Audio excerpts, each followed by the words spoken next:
opening remarks, I would want to use this opportunity to express our sincere gratitude to the Vice Chancellor and the Pro-Vice Chancellor of the University for Professional Studies, Accra, for graciously hosting us this year, for their very warm reception and hospitality. We are very much grateful. So to help us with our sessions, we have a lineup of vice chancellors who will be introduced in the course of the event. We have industry experts with us. We have higher education policy makers. We have the media here as well. And of course, the students will be engaging. So please stay tuned. We have so much for you as people come through. Without wasting much time, I would like to invite the Senior Programs Manager at the AAU. She also leads the World Bank Africa Higher Education Centers of Excellence program. Ladies and gentlemen, a round of applause for Dr. Sylvia Nkandawiri, who would be delivering the welcome remarks.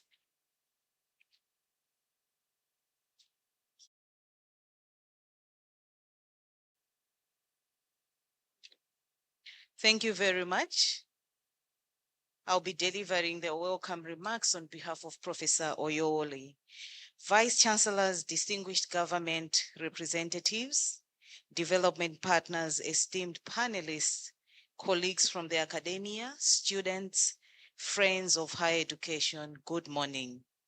It is my honor and great privilege to welcome you all on behalf of the Secretary General of the Association of African Universities, Professor Olushola Oyewole, to this 2025th edition of African Universities Day celebration right here at the University of Professional Studies, Accra, and across our hybrid audience joining online from every corner of the continent. November 12th of every year is not just another date on the academic calendar. It is a day when we members of the African higher education family gather together to celebrate, reflect, and reimagine the role of our universities in driving the Africa we want. This year's theme, the future of learning in Africa, technology, innovation, skills, and inclusive growth, captures the essence of the bold journey our universities are undertaking. At the same time, it also invites us to rethink the challenges associated with what we teach, how we teach it, and who we teach it to.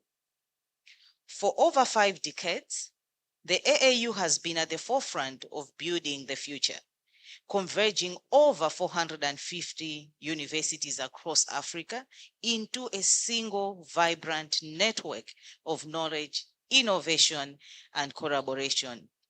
Our work over the years, from policy dialogue to capacity building, has been anchored in one belief: that African universities are not just institutions of learning, we are also the engines of innovation, inclusion, and sustainable growth. And we hope today's discussions, especially those around curriculum redesign for the fourth industrial revolution, pedagogies for active and inclusive learning, AI and digital tools, the quality assurance Q 4.0, will speak directly to the direction in which we want to see the African higher education moving into.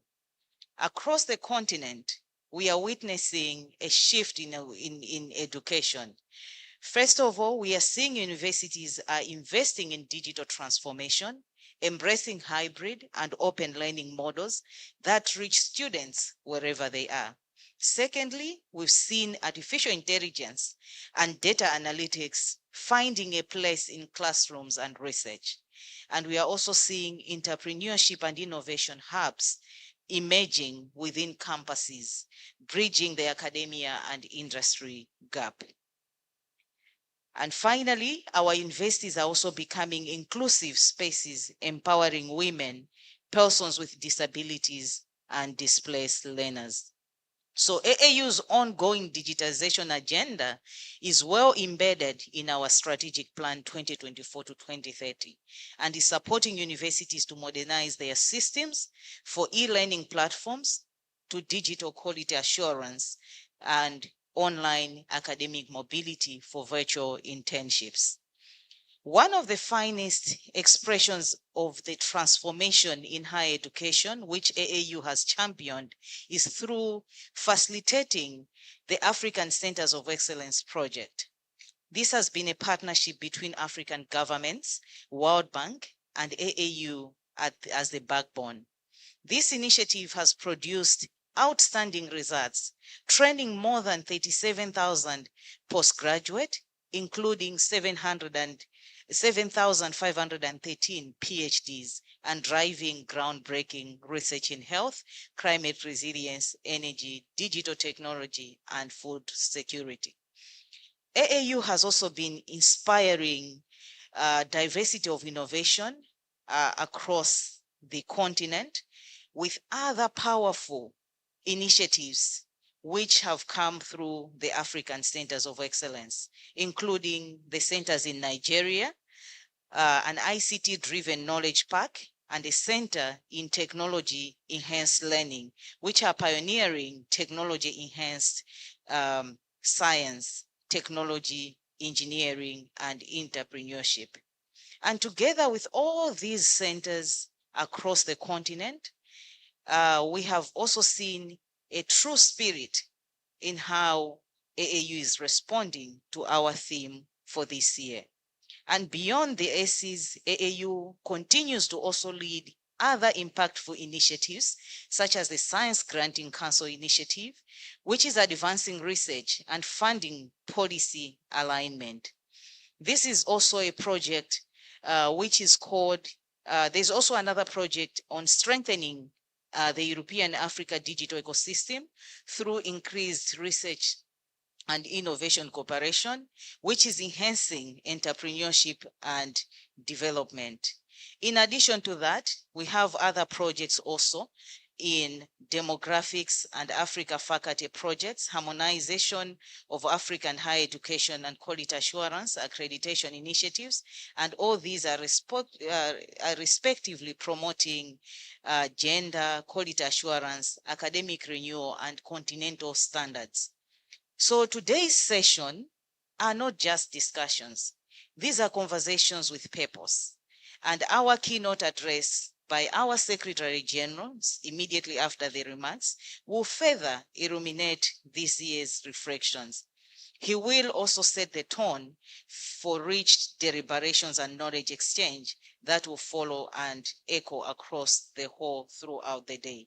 And later in the day, we'll also turn our focus to some of the most critical aspects of future of learning, inclusivity, the Forum of Inclusive Education, and we hope to challenge all of us that learning should be accessible for all, and we need to do our best for all people, including the refugees, displaced learners, and those marginalized by circumstances of gender. At AAU, we view our role as a facilitator, convener, developing platforms that bring together governments, universities, industry, and development partners to coordinate the efforts. We are expanding our digital platforms to strengthen research visibility and academic mobility. We are promoting innovative financing models for higher education, and we are amplifying African voices in global education forums. But the success of our collective mission depends on each one of us in this meeting.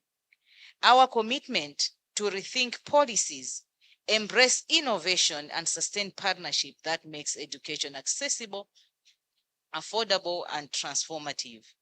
The past 2 days of this program, they've been deeply insightful, marking by rich, thought-provoking, and high-level dialogue. As we begin our day 3 today, let us remember that the future in learning in Africa is not a distant aspiration. It is being shaped right now in our classrooms, in the laboratories, and through our policies and within our partnerships that we are building. So let this day ignite renewed commitment from every educator, policymaker, student, and stakeholder present to ensure the African universities continue in shaping the knowledge-driven, inclusive, and prosperous continent. I warmly welcome you once again to day 3 of the 2025 African Universities Day celebration. May our conversations today inspire lasting collaboration and tangible outcomes for the future of higher education. Thank you very much, and you are all welcome.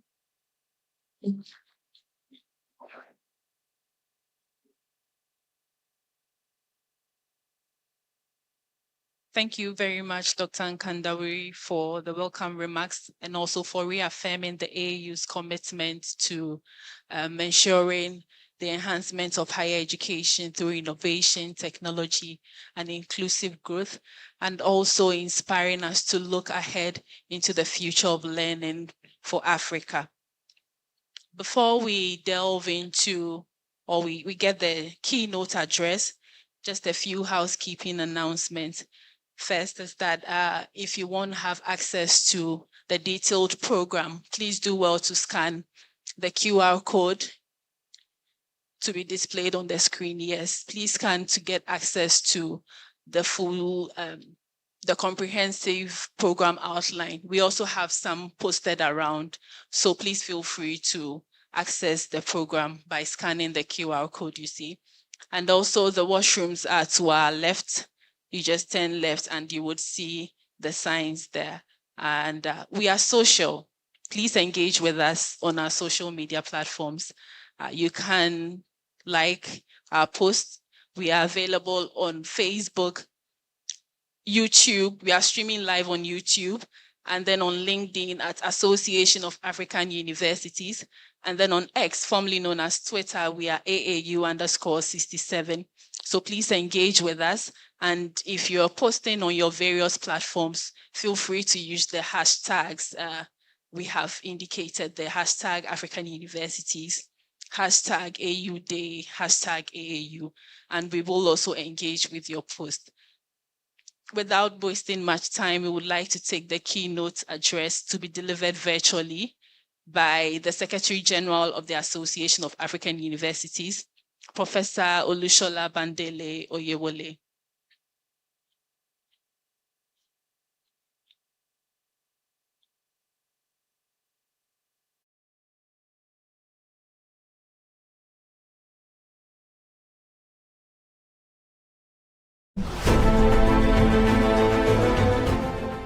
I am Professor Olusola Bandele Oyewole, the Secretary General of the Association of African Universities.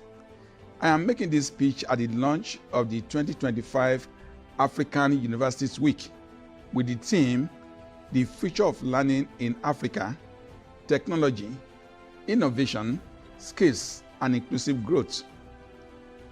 Your Excellency, representatives of the African Union Commission, distinguished ministers of education across Africa, esteemed vice chancellors and leaders of higher education institutions, representatives of development partners, industry leaders, colleagues from academia, fellow professors, students, young innovators, ladies and gentlemen.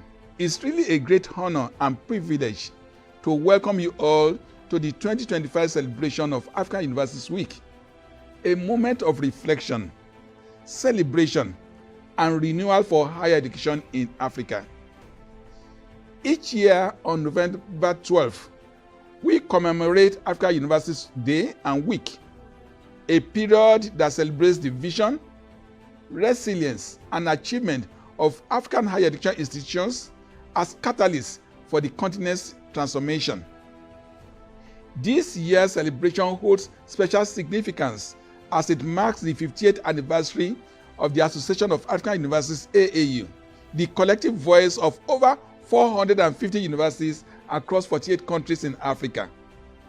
Since its founding in 1967, The AAU has remained steadfast in advancing cooperation among African universities, promoting quality assurance, building institutional capacity, and positioning higher education as a driving force for the realization of Agenda 2063, the Africa we want. The theme for this year, the future of learning in Africa, technology, innovation, skills, and inclusive growth, is both timely and transformative. We are living through an age defined by digital transformation, artificial intelligence, and new forms of work. For us in Africa, this presents both extraordinary opportunities and serious challenges. Our universities must now reimagine learning, not as a process confined to classrooms, but as a dynamic, lifelong, and inclusive experience. To meet the challenges of the time, we must embrace the following. Number one is technology. Technology is reshaping how we teach, learn, and conduct research. From virtual classrooms and open educational resources to artificial intelligence-assisted instructions, technology is making education more accessible and adaptive. Number two, innovation. Innovation must become the heartbeat of our universities, turning research into real-world solutions, nurturing entrepreneurship, and driving sustainable development. Our professors should no longer be counting journal publications, but the innovations made through their research to promote development. Number three, skill development. Skill development is our greatest investment in our young people. The future of work demands not only knowledge, but also creativity, adaptability, and problem solving. Our universities must therefore bridge the gap between theory and practice by equipping graduates with a broad range of skills and competencies that can prepare them for global relevance and local impact. The essential competencies include digital and technical skills, critical thinking and problem solving, creativity and innovation, entrepreneurial and financial literacy, communication and collaboration, ethical leadership and civic responsibility, adaptability and lifelong learning, global and cross-cultural competencies, and socio-emotional intelligence. In sum, African universities must nurture graduates who are not only knowledgeable, but also innovative, responsible, and future-ready, capable of shaping solutions to the continent's most pressing challenges. And finally, number four, inclusive growth. Inclusive growth ensures that no one is left behind, that gender, geography, language, and socio-economic status never determine who gets to learn, lead, or succeed. Ladies and gentlemen, across the world, higher education is undergoing a profound transformation. Africa cannot afford to be a spectator. We must be architects of this new learning order. The trends shaping global education today also calls for deliberate and strategic responses from African universities. We should respond to emerging trends in higher education through the following strategies. Number one, diversity in students and faculty. African universities must actively promote diversity, equity, and inclusion, not only in student enrollment, but also in faculty recruitment and governance. This diversity enriches learning, fosters innovation, and reflects the globalized nature of knowledge. Number two, increase in non-traditional students. Learning today is no longer confined to young undergraduates. We are seeing more working adults, women returning to education, and mid-career professionals seeking new skills. Our university must therefore expand flexible learning pathways through modular programs, evening classes, and micro-credentials to serve these learners. Number three, mental health awareness. We must pay greater attention to the mental health and well-being of our staff and students. A healthy academic community is a productive one. Universities should integrate counseling services, peer support systems, and safe learning environments as core components of student successes. Number 4, let us embrace artificial intelligence for learning. Artificial intelligence is reshaping education. African universities must embrace AI as a tool for personalized learning, smart assessment, predictive analytics, and research innovation, while also teaching ethical and responsible use of AI. The AAU stands ready to help institutions build AI readiness and policy frameworks. Number 5, online learning is more prevalent. The post-pandemic world has proven that digital learning is here to stay. Universities must continue to invest in robust learning management systems, faculty training, and digital content creation, ensuring that quality remains high whether learning is online, blended, or in person. Number 6, virtual reality for education. New technologies such as virtual and augmented reality can transform how we teach science, medicine, and engineering. African universities should explore partnerships that make such technologies accessible, using VR labs and simulation to bridge gaps in infrastructure and expand experiential learning. Number 7, closing the skill gaps. The greatest test of relevance for African universities today is whether our graduates are employable and future ready. We must align curricula with industry needs. We must embed entrepreneurship education and promote work-integrated learning.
Thank you very much for that exciting talk. Thank you very much for that exciting talk.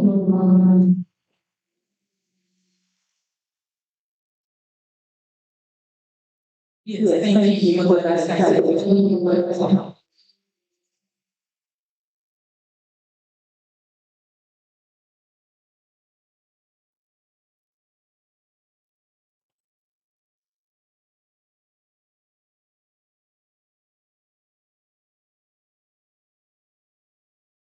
I just wanted to say that for every move and every step they make, they has a meaning. So I was able to get some of it, trying to welcome us, saying Akwaba for some of the moves they made. So once again, you're all welcome to those of us that just joined us. Our Secretary General is ready to virtually address us. If we can have him up to deliver the keynote address. I am Professor Olushola Bandele Oyewole, the Secretary General of the Association of African Universities. I am making this speech at the launch of the 2025 African Universities Week with the theme, The Future of Learning in Africa, Technology, Innovation, Skills, and Inclusive Growth. Your Excellency, representatives of the African Union Commission, distinguished ministers of education across Africa, esteemed vice chancellors and leaders of higher education institutions, representatives of development partners, industry leaders, colleagues from academia, fellow professors, students, young innovators, ladies and gentlemen. It's really a great honor and privilege to welcome you all to the 2025 celebration of African Universities Week, a moment of reflection, celebration, and renewal for higher education in Africa. Each year on November 12th, we commemorate African Universities Day and Week, a period that celebrates the vision, resilience, and achievement of African higher education institutions as catalysts for the continent's transformation. This year's celebration holds special significance as it marks the 50th anniversary of the Association of African Universities, AAU, the collective voice of over 450 universities across 48 countries in Africa. Since its founding in 1967, the AAU has remained steadfast in advancing cooperation among African universities, promoting quality assurance, building institutional capacity, and positioning higher education as a driving force for the realization of Agenda 2063, the Africa we want.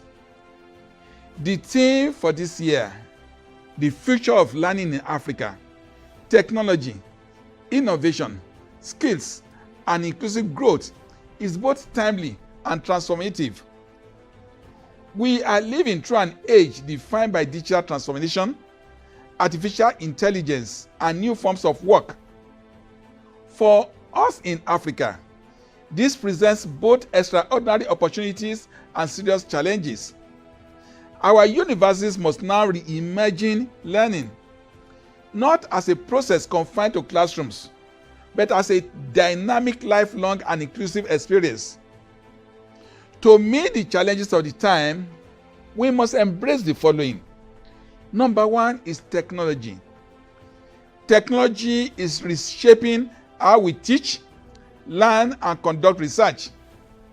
From virtual classrooms and open educational resources to artificial intelligence-assisted instructions, technology is making education more accessible and adaptive. Number two, innovation. Innovation must become the heartbeat of our universities, turning research into real-world solutions, nurturing entrepreneurship, and driving sustainable development.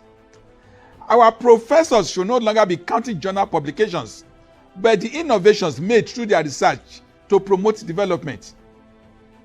Number three, skill development. Skill development is our greatest investment in our young people.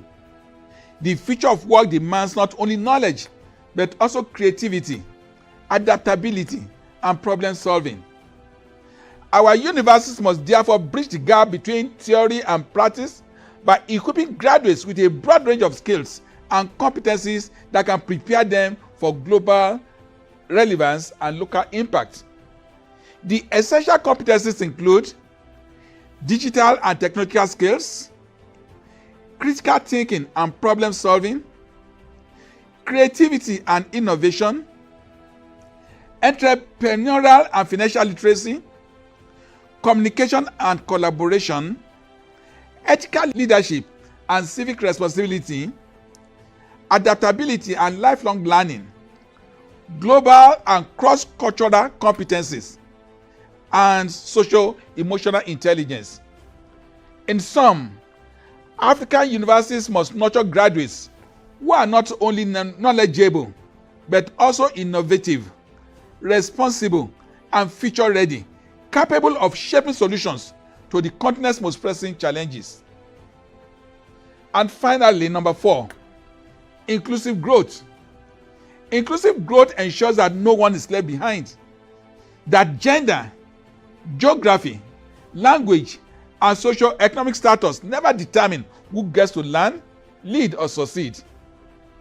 Ladies and gentlemen, across the world, higher education is undergoing a profound transformation.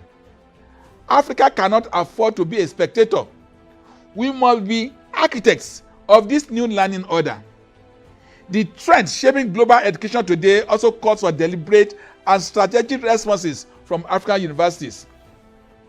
We should respond to emerging trends in higher education through the following strategies. Number 1, diversity in students and faculty. African universities must actively promote diversity, equity, and inclusion, not only in student enrollment, but also in faculty recruitment and governance.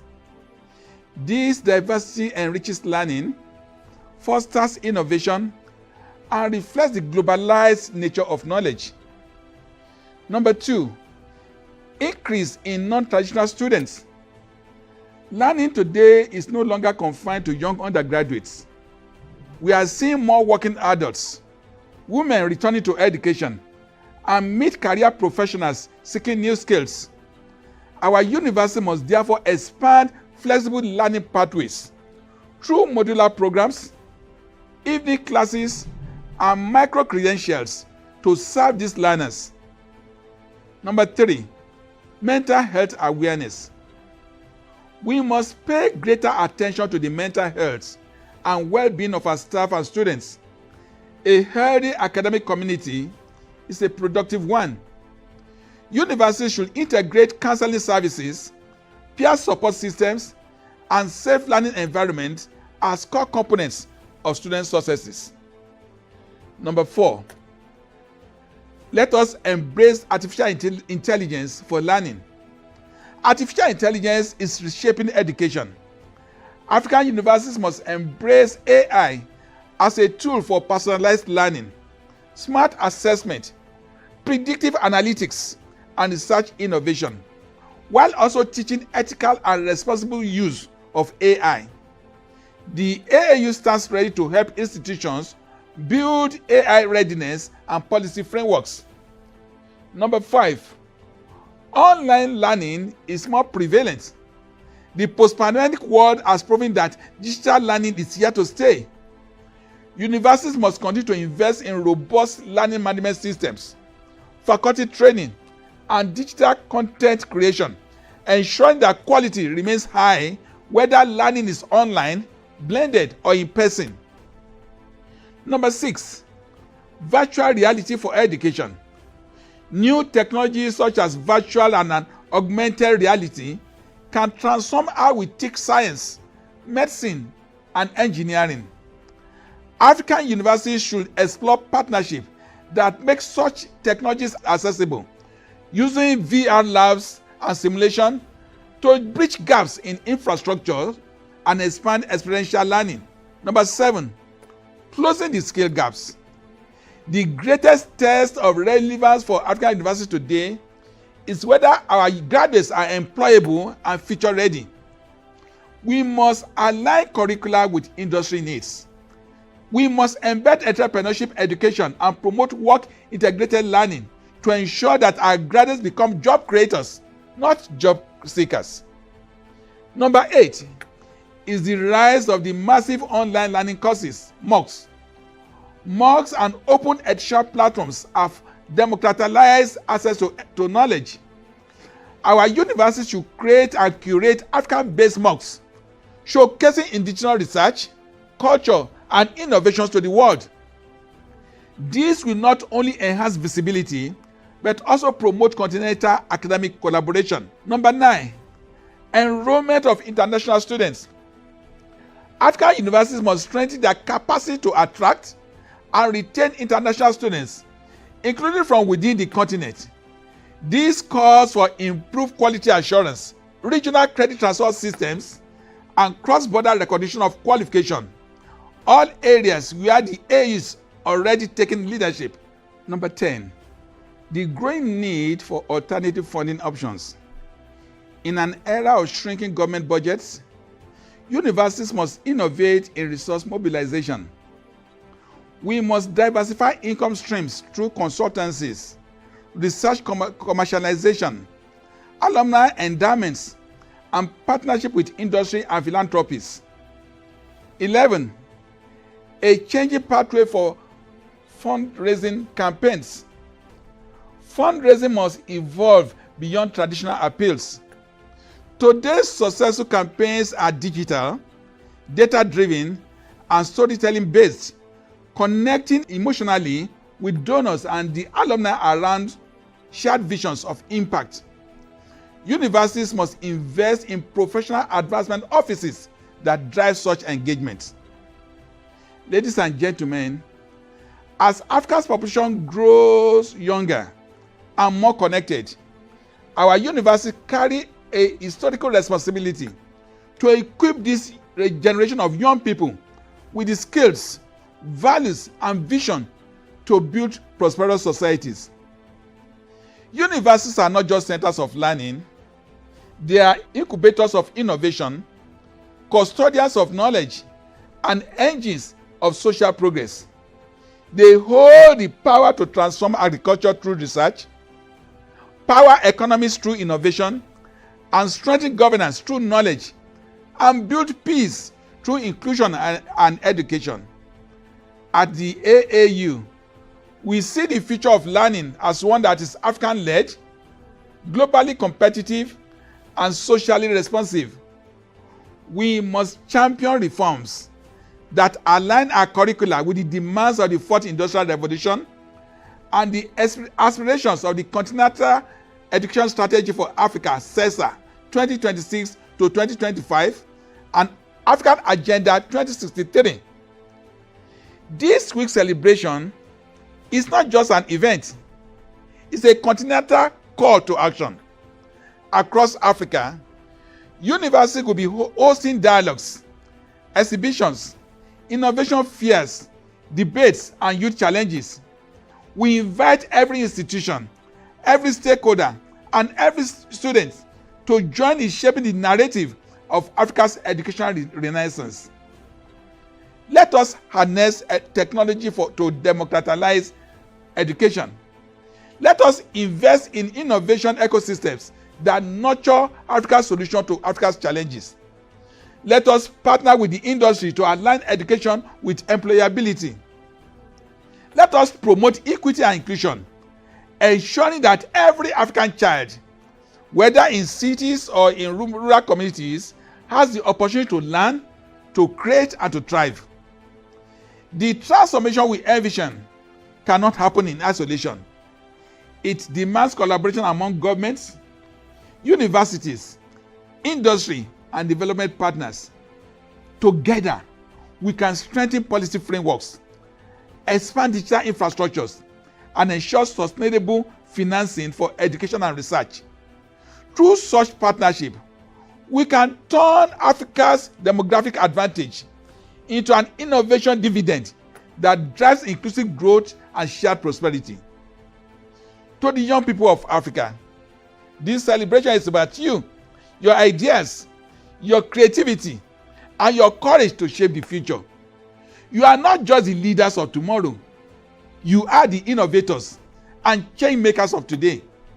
Let this African Universities Week inspire you to use technology, not just for consumption, but for creation, not just for employment, but for empowerment. As we launch the 2025 African Universities Week, let us reaffirm our shared commitment to reimagine the future of learning in Africa, a future powered by technology, inspired by innovation, anchored in skills, and guided by inclusion. Let us work together to build universities that do not just teach about the future, but create the future. Thank you, and I wish you all a fruitful and inspiring celebration of African Universities Week 2025. God bless you.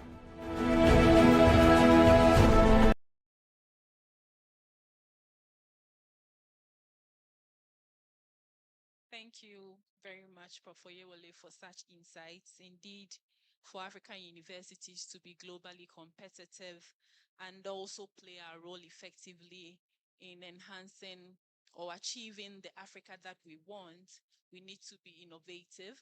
We need to adapt the use of technology. We need to be adaptable. And then also we need to imbibe skill acquisition and enhancement.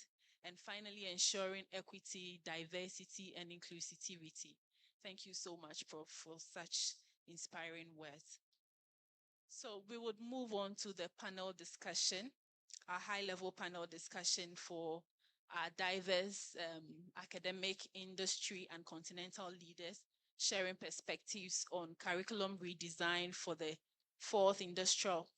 industrial revolution, pedagogies for active and inclusive learning, financing models for innovative education, and the role of artificial intelligence and digital tools, and finally on quality assurance, that's Quality 4.0. And to moderate this session, we have with us Professor Adewale Olusegun Obadina, leading the Quality Assurance and Accreditation Project at the Association of African Universities. He will introduce the panelists and moderate the session. Thank you.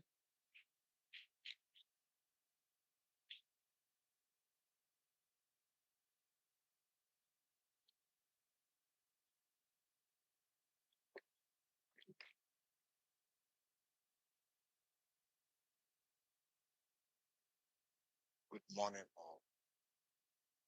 Yeah, still in the mood of the African Universities Day celebration. I'm going to moderate the first panel discussion, and today's conversation moves beyond recognizing the need for change in African higher education. We are united by the conviction that Africa's prosperity depends on it.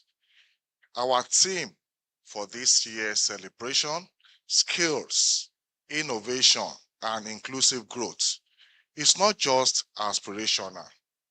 It is a shared mandate.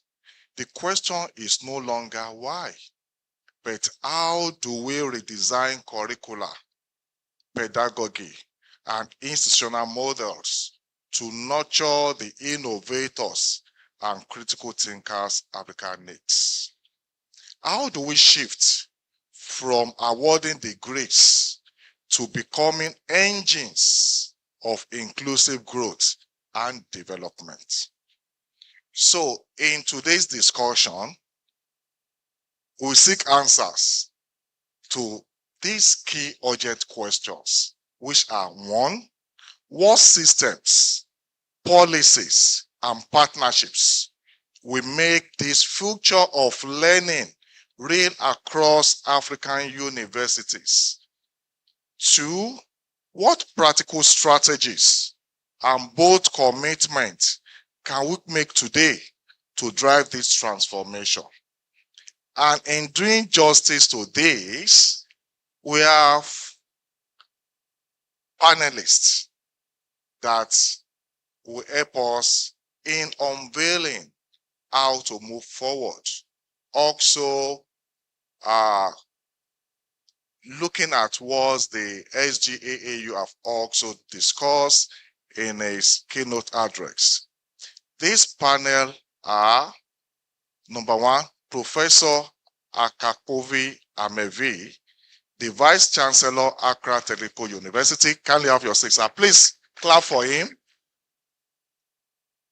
Thank you, sir. We are happy to have you with us. And the next person is Professor Emmanuel Asamoah Esquire, the Pro Vice Chancellor, UPSA. You are welcome, sir. Please, let's sustain the clap. Thank you. The next person is, you see, we want to make this inclusive, and we don't want anybody within the stakeholder to be left out. So we have the representative of the All African Student Union here in our midst, Divine Eden, who happens to be the policy advisor. Is he here? He's here. Okay, please, let's give it to him. Thank you. You're welcome. And for now, we're also going to have Mr. Felix Bigger, the Chief Operating Officer, Afrobarometer. You're welcome, sir. This our distinguished panel will share not only their visions, but also actionable insights and bold commitment to move us forward. But I want to let us know that this panel discussion session will be divided into 4 parts. And the first one is going to be on curriculum and pedagogy.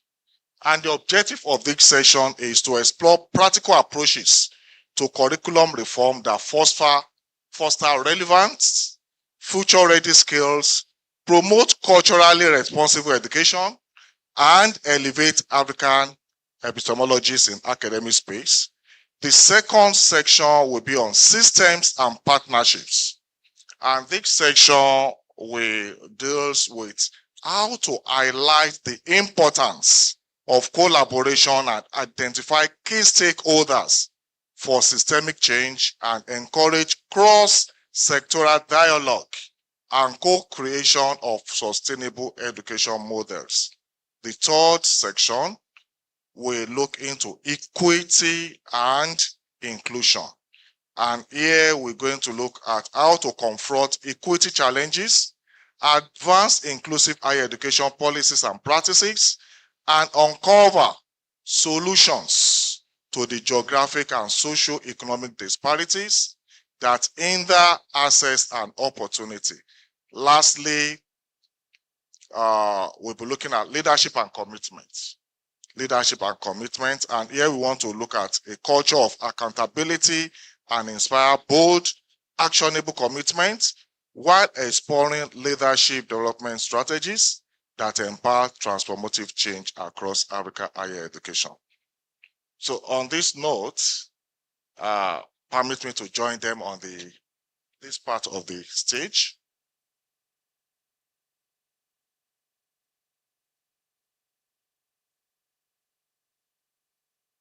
So permit me to join them at this part of this stage. Yeah. Good morning, Sachs. You are welcome. I know we also have people that are joining virtually. We want to acknowledge you and also appreciate you for joining us. After we'll have heard from our panelists, there will also be opportunity for the audience or the participants to also ask questions from them. Our esteemed virtual participants, this is also extended to you. So you are free to drop your questions on the QA chat online, and we also deal with your questions. Thank you. So we go now to our panelists.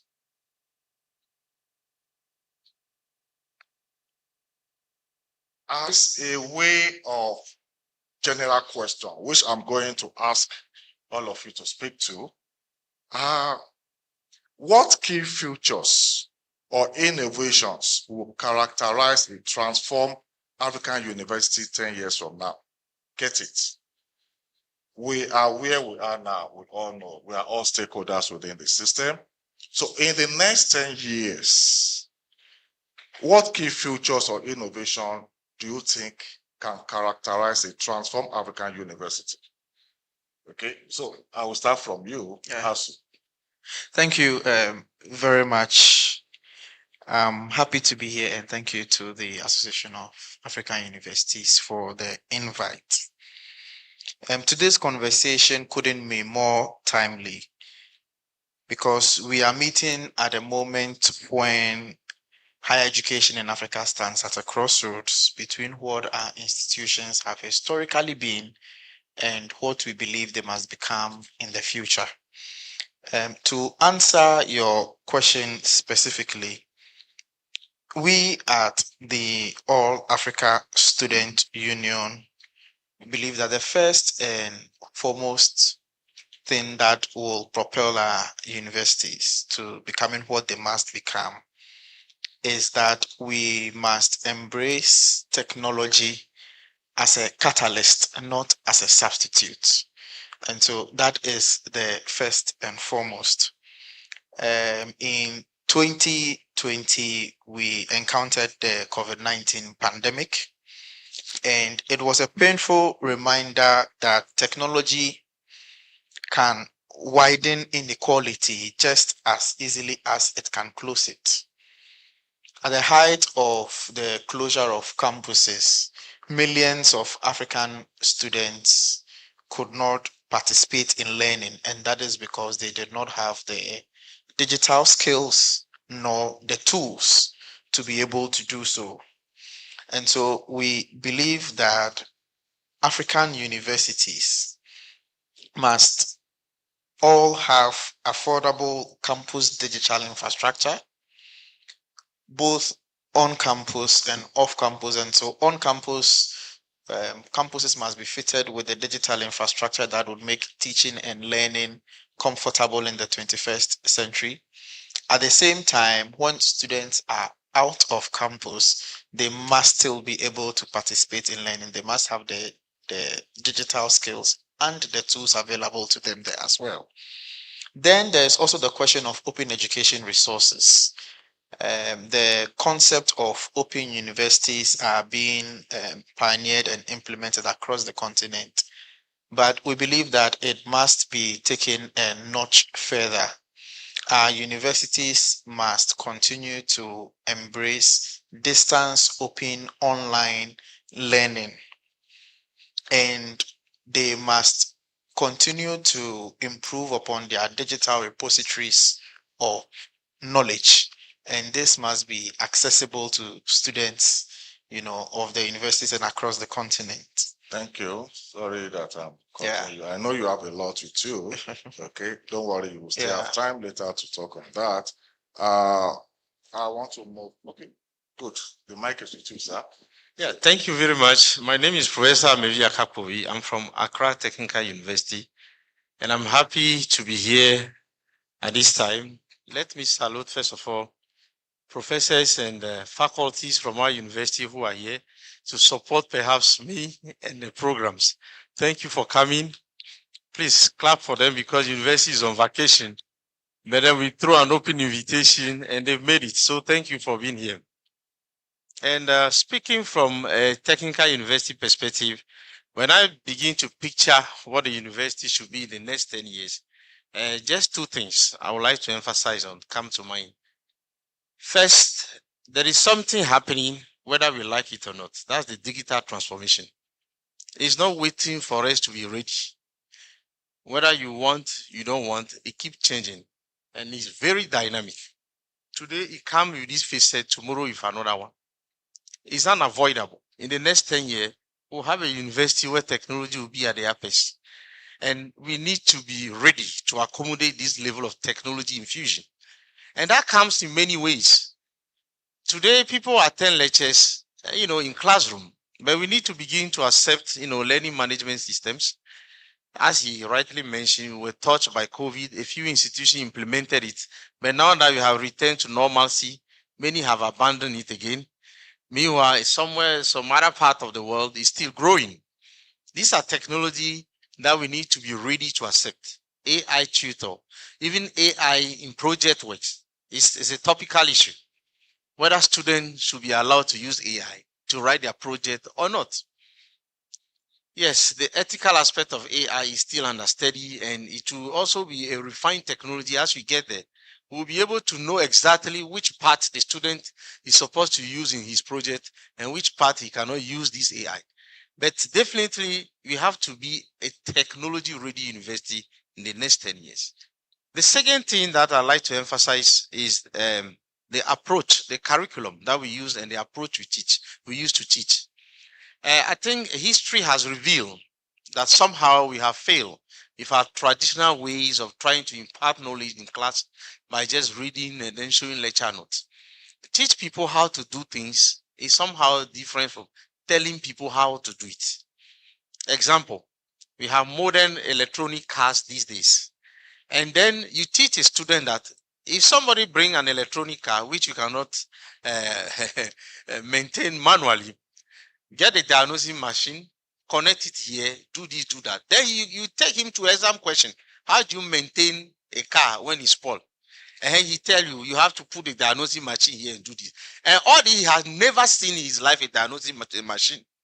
This is a guy working about with a certificate, but he has not seen anything in his life. You must change that approach. Take him to the lab, give him the machine. Let him fix it. Let him read the code. Let him go on the internet, interpret it, fix the part. He has got a skill. And that skill become employable. You see that there have been a lot of effort. Let's go entrepreneurship. All comes to the way we deliver this teaching. If we change our approach, and now we have a university empowered with a lot of simulators, a lot of tools and machines, then we are able to train people to the expectation of the industry. I think we'll have made a change in tomorrow's education. Thank you very much. Thank you, Vice Chancellor, Accra Technical University. Let's move now to the Pro Chancellor, the Pro Vice Chancellor, the PSA. Thank you very much for this opportunity. I would like to thank AAU for the invitation. And we at UPSA, we are very happy to host you on our premises. I also would want to say hello to my co-panelists on this platform. The question that you have asked is a very important question, which I think of all of us as educators, we need to pay attention to. We are trying to look into the future, to look at 10 years from now, what higher education will be like. One of the things that I teach in class when I am talking about change is that it is inevitable. And it is either you actively propel change or change will happen and it will surprise you. Now, what is expected of us as educators is to initiate the changes that we want to see in our higher educational sector, because it's not waiting for us. Technology is increasing and changing at a faster pace, but what is happening now is that we are struggling to catch up with the changes, and that requires a lot of commitment and investment to get it done. Now, if you look at the trends, you would realize that in terms of the expectations of our students, the many things that we put across in our lecture rooms are not the things that they actually need.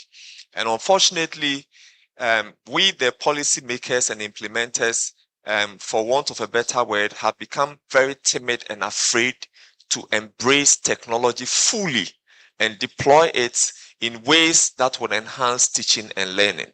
Our fear is usually propelled by the seemingly lack of quality assurance that we often will say that, oh, if it is online, how are we going to instill quality?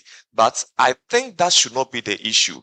That is rather an opportunity to really strengthen quality assurance mechanisms to deploy fully online and integrated learning in the way we do our things.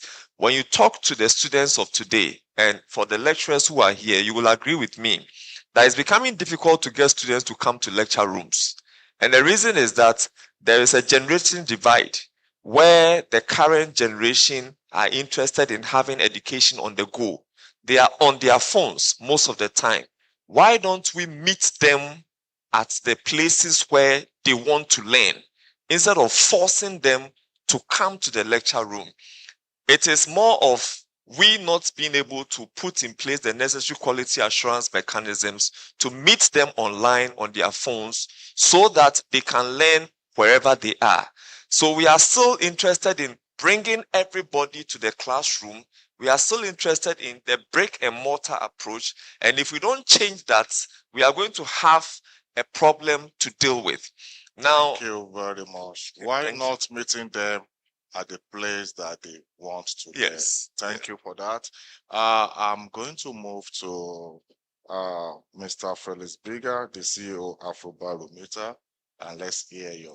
Well, thank you so much. I'm in the midst of serious academics, but I want to bring the perspectives of Afrobarometer, which is a Pan-African research network. We operate across about 45 countries across Africa. We have a partnership, very fruitful partnership with the African Association of African Universities. We share data, we organize seminars together, and today is one such representation. So I'm really happy to be here. And the question that's on the floor is really topical. From Afrobarometer, we produce data. We produce analysis on what Africans are thinking, what they're experiencing, what their attitudes are towards all the phenomena that are ongoing, the digital device, and what are their most important problems. For example, the education is a third most important problem for Africans. And so it's not, a coincidence that we're here today talking about education, higher education for that matter. If you ask Africans, they will tell you that that the younger folks are the most educated, yet they are the least employed. Okay, and if you ask the younger folks, they will tell you that the education they are getting is not matching what the job market is looking for. All right, so they are the most educated. They are out there looking for jobs, but they are ill-equipped. And what should we do? We should listen more. We should integrate industry into curricula.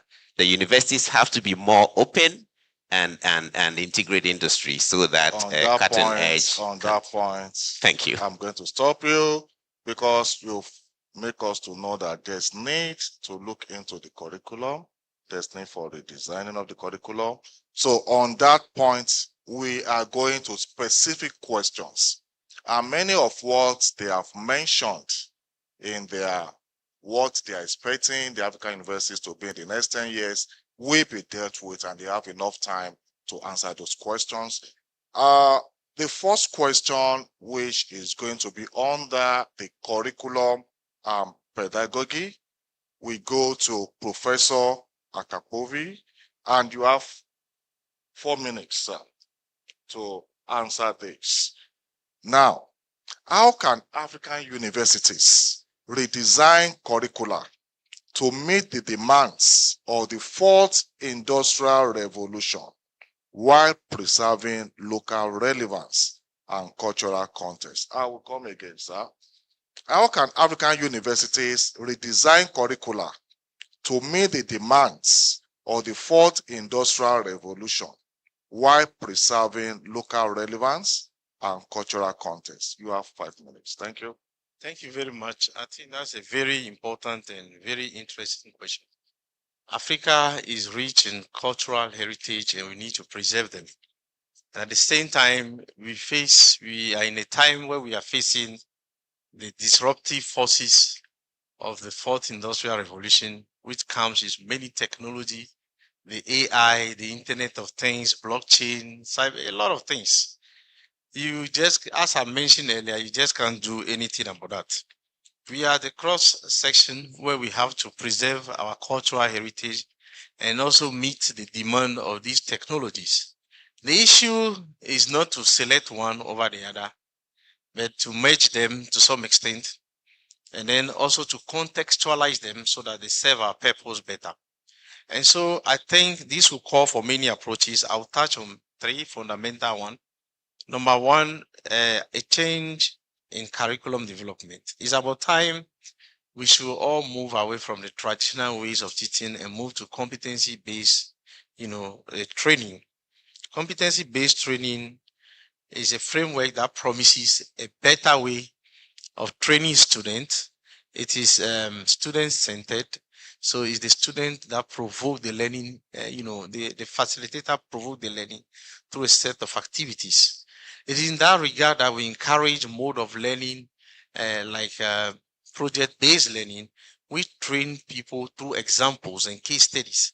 And things like this have promised to develop the skill in the people better than just the old method, which consists of just reading lectures and sharing knowledge with people. That's one thing that is very important. Secondly, I would like to touch on multidisciplinary and digital integration. Because of the technologies that are coming up and we cannot do away with them, we need to begin to integrate some digital skills in our training to make our students relevant. If you have a student who finished a bachelor degree in the university today and cannot speak of AI, cannot speak of data science, he might find himself irrelevant to the industry, the very industry in which he's trained. So some courses have to become fundamentally compulsory to all students, irrespective of the field of study you have undertaken. You need to learn a bit of AI, data science, IoT, and the like, and also be trained on some of the technology relevant to your own studies. The next thing that is very important, I think we need to also consider is the preservation of our local relevance, and then the African epistemologies. That's how we anchor, our learning in core values that define us as a society, our experience. And so in this regard, we need to integrate African indigenous knowledge systems. That's traditional medicine, local infrastructures, our sustainable energy practices must all be part of how our curriculum is, because curriculum must be attractive for the learner to develop the learning skills. If you teach somebody something that is not relevant to him, the whole of his life he has not heard of that, and because he's from somewhere else and it's not relevant to your context, then you cannot also force the motivation of the person to a certain extent. To really get the person's motivation, you need to bring him on board with something that's tied in his context. So I think putting these three into perspective, we are able to make a change in our curriculum development. Thank you very much. Thank you, the Vice Chancellor. Please let's clap for him. Thank you. Because we are still talking about curriculum, I will go to the Pro Vice Chancellor, UPSA. And please, sir, what innovative teaching models are proving effective in promoting inclusive and participatory learning in African higher education institutions? I hope you get my question. Yes, I do. Thank you very much. You have 5 minutes for the question. So we are all believers of the strategic development goals that was provided by the Please, sorry, United before you Nations. move forward, don't worry, I'm monitor your time. It's not part of the time. I learned we have representative of Mr. Divine Selassie from Ghana Cyber Security Authority. I don't know if he's a female or male. Okay, Mr. Jake France. Please kindly join us at this side of the table. Thank you, sir. So yes, continue, sir. I was talking about the strategic development goals by the United Nations, and it is to the effect that nobody should be left behind. And it speaks to inclusivity, which is part of the questions that you are asking me. Over time, we have realized that the way students want to learn and assess differs from what we have known traditionally. Today, we see students performing better with project-based learning and collaborative learning, where everybody is given the opportunity to exhibit what they can do. So it's more of learning by doing. And in many institutions that we have in Ghana, we have the formative assessment and then summative assessment.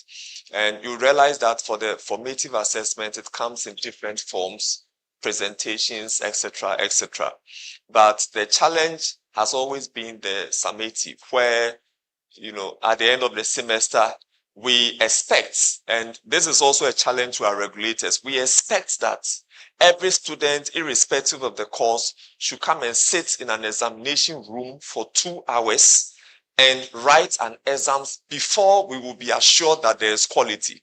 I think we have to take a second look at that, because you would realize that the students we have today, they perform better, and results show that they perform better when they are given project-based work and evidential-based work, collaborative learning. They are more interested in what they can do, because they want to learn by doing, they want to create something, they want to produce something. And I think that this is what we should be thinking of doing as far as the inclusivity is concerned. I'll also want to touch on something that I learned recently. You know, we have professors, lecturers who are very qualified academically, but perhaps throughout their lives, they've never had the opportunity to actually practice most of the things that they have learned. And the thinking in education all over the world is such that you cannot teach what you don't know. I mean, so there is also a need for higher education institutions to begin to introduce internship opportunities for the lecturers themselves. Because if they get the opportunity to study, if it's banking, how banking is done, tailoring is done, how IT works in real banking world, when they come back to the lecture room, they are able to appreciate and impart knowledge better. We are essentially teaching for two main things, either to create jobs or to make our students employable. So if we bring what is in the industry into the lecture room through experiential learning from the facilitators, they are able to impart real-time knowledge that will be relevant for industry. The World Economic Forum is saying that we are going to lose 85 million jobs because of artificial intelligence and machine learning. But guess what? The loss of jobs also means that by that same artificial intelligence and machine learning, more jobs will be created. Now, what it means is that if as tertiary educational institutions, we are preparing students for the future, the average lifespan for a student is maybe 4 years for a degree. 4 years is long enough, looking at the way technology is changing. So if you are going to stay in school for 4 years and you are not taught anything AI, anything machine learning, anything coding, by the time you exit school in 4 years, the future will be late because the world would have moved on. So it behooves on us as educators to start training them now for the future. So it is not that when you finish 4 years before you now start thinking of how you are going to fit into the world of work. Let's incorporate the future technology in our educational curriculum now, so that by the time they finish in 4 years, they will not feel lost in the world of work. These are some of the practical things that we really need to do to ensure that we continue to stay relevant and we keep producing students who will be relevant for industry in some years to come. Thank you very much. Thank you very much. Thank you, audience. Thank you. Yeah, you see, the two panelists have been talking much about AI, digital tools, leadership. So on that note, I want to move to Mr. Felix Burger to kindly respond to this question. How can data-driven approaches like those used by your organization, Afrobarometer, inform quality assurance and policy making in African higher education? Let me come again. How can data-driven approaches like those used by Afrobarometer inform quality assurance and policy making in African higher education? You have 5 minutes. Thank you. Well, thank you very much. And this is our bread and butter at Afrobarometer. We generate evidence on all manner of phenomena that illuminate, decision making, policy interventions, and so on. And we do track actual policy uptake. So I can give you some examples, but I just wanted to start by saying that there's a saying that facts don't lie. Okay, so if you are making decisions and you're making it based on facts, then you're going to make good decisions.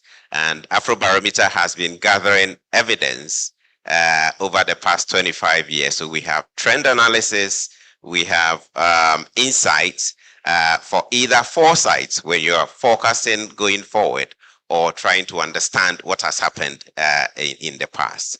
Now, to respond more specifically in terms of the assurance aspect, if you look at how we design our curricula, we tend to give our students competencies that enable them to be systematic in the way of thought, in the way of work, so that the scientific approach can enable them perform well.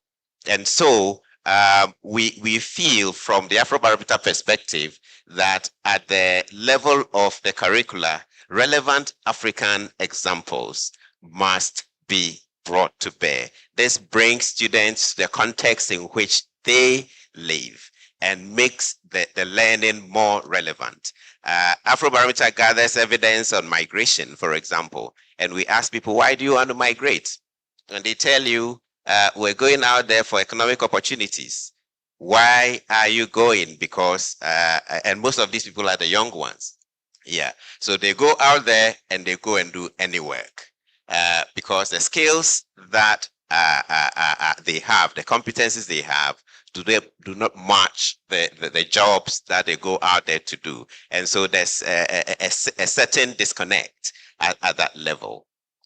We also want to infuse data and analytics into curricula so that it bridges some of the gaps that we see in industry. So you have somebody who goes to school for 4 years, comes out, gets employed, and you still see gaps in the way they deliver or behave. As a result of that, we want to suggest to the universities to use evidence. Afrobarometer has an online data analysis tool. You don't have to be an expert quantitative person.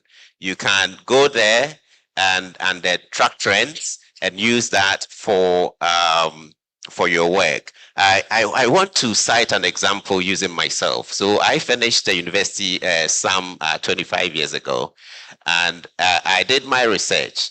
As a poor student, I didn't have money, but I had to interview 25 companies.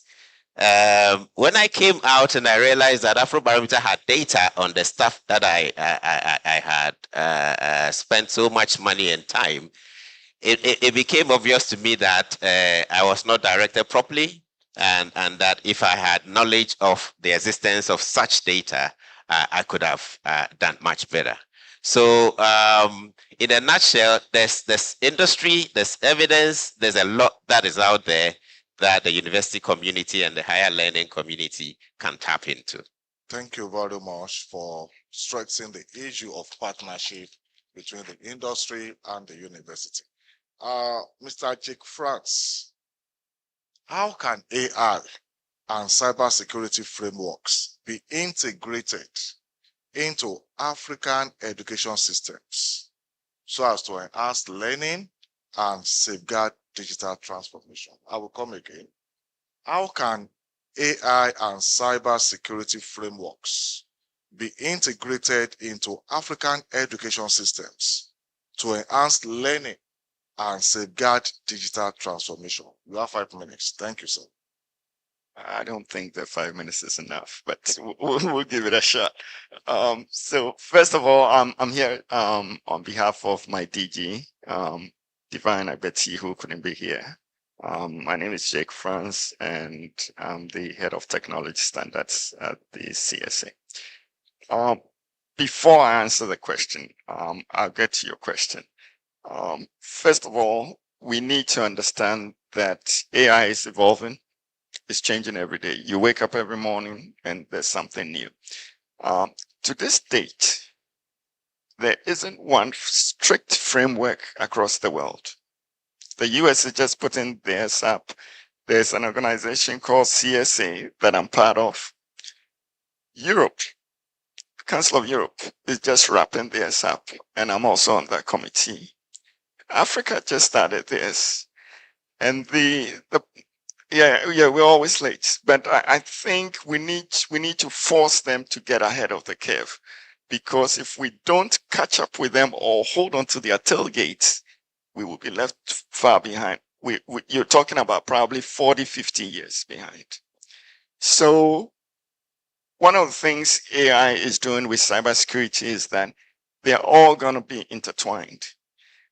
Today, you you log on to YouTube and you watch a movie halfway through it, and then you realize, this scene is not possible. But you've probably watched about half the movie already. And there'll be so many things in there that would conflict with other cybersecurity rules. So, quick example, how many people have lived in a compound house in Ghana? Yes, please. You're here. Okay. How many people go to their villages? Okay. How many kids? Are you sure? How many kids do you find running around naked in your village or in a compound house? There are certain laws that would contradict that in Europe, in the US. So if we intend to lift those frameworks to work here, we need to be very careful because a lot of people will be in trouble. So in as much as we're going to copy some stuff from them, we need to impose our African stuff on the frameworks, because otherwise it's going to be a dangerous road we're heading to. By the way, the other issue is that most of these AI companies coming up are not regulated. And so we need to make sure we're getting at the head of the curve and regulating them. If we don't, we're not saying we want to police them, but you need to regulate them so that they don't spin out a lot of things that will not be conducive to our setup or our culture. Now, when I say our culture, I'm not talking only about Ghana, but Africa as a whole. To your question, there are a couple of things that we could look at. The strategic goals, some pillars of integration, and then some steps of implementation that we need to think about. One of the things is the Ministry of Education and Cybersecurity are trying to put up a curriculum for all schools under tertiary, which will include AI and cybersecurity. It's moving, but not as fast as I personally want it to move, or most of the people in the industry. But I think once we get that going, we're going to have a strategic plan for all those from nursery and primary school all the way up to get some good knowledge about AI and cybersecurity. Malta and Croatia are one of the few countries today who have set up that program. Now, they haven't been able to roll all of it out because of regulatory issues. But based on me being on that Council of Europe committee, we've come into contact with some of those things. We've lifted some of the school curriculum and we're trying to implement them here. We'll share that with the Ministry of Education. The only problem is, again, you can't lift something from one continent and just bring it. There are so many issues you're going to encounter. In terms of the stages of implementation, there are a couple of things we need to do. Good assessment, planning, and then we need to run a lot of pilot programs with oversight. If you don't have good oversight on these pilot programs, your AIs will go rogue. There's no question about that. The other thing is some of the recommendations and best practices. We need to localize our content. I believe I've spoken about that. There needs to be a hybrid human intervention in all of this. Yes, I know my good professor said we're going to lose a lot of jobs, but there are also a lot of jobs that are going to be created. One of them is checking the checker. AI is as dumb as it can be. Garbage in, garbage out. So if you allow it to learn a lot of garbage, you're going to get a lot of garbage. However, you need that human intervention to be at any point in time to be checking what is going on. Otherwise, you're going to have a lot of false information. Thank you very much. There's need for checking of the checkers. It is noted. On that, let's now go to the youth leadership. I'm going to ask this question from the representative of ASU. What role do student-led advocacy and youth voices play in shaping the future of learning and educational reform across Africa? The question again, what role do student-led advocacy and youth voices play in shaping the future of learning and educational reform across the continent. You have 5 minutes. Thank you very much. A very important question. At the All Africa Student Union, also, we live by one mantra: nothing for students should ever be done without the participation of students. And so we believe that at every stage of educational reform, student involvement and student engagement is very critical. To answer your question as to what the role of student advocacy is in all of this, those of us who are Ghanaians are familiar with GET-FUND. Now, GET-FUND came in at a critical time when we were talking about education financing, when we wanted to get a specific source of funding for education from the basic level to the institutions of higher learning. And it is important to note that NUCS, the National Union of Ghana Students, was very critical in advocating for GET-FUND to be founded. Now, NUCS played a very important role because they were part of the process in putting together the GET-FUND concept notes, the bill, they made inputs into it and all of that. And for us at ASU, we always advocate that whenever educational policies, reforms are being undertaken, the involvement of students is very critical. As we are talking about the reform of curricula and all of that, across universities, we see that, yes, in certain committees and on certain boards, students are represented. A lot of those committees and boards are administrative committees and boards. Sometimes student involvement is sort of tokenistic. Okay, the law says we have to involve students in the process, and so we involve them, but we do not really take their input into consideration, I am putting together the policies and whatnot. But we have done a lot of research and have realized that across our universities, a very important board or council is the academic board or council.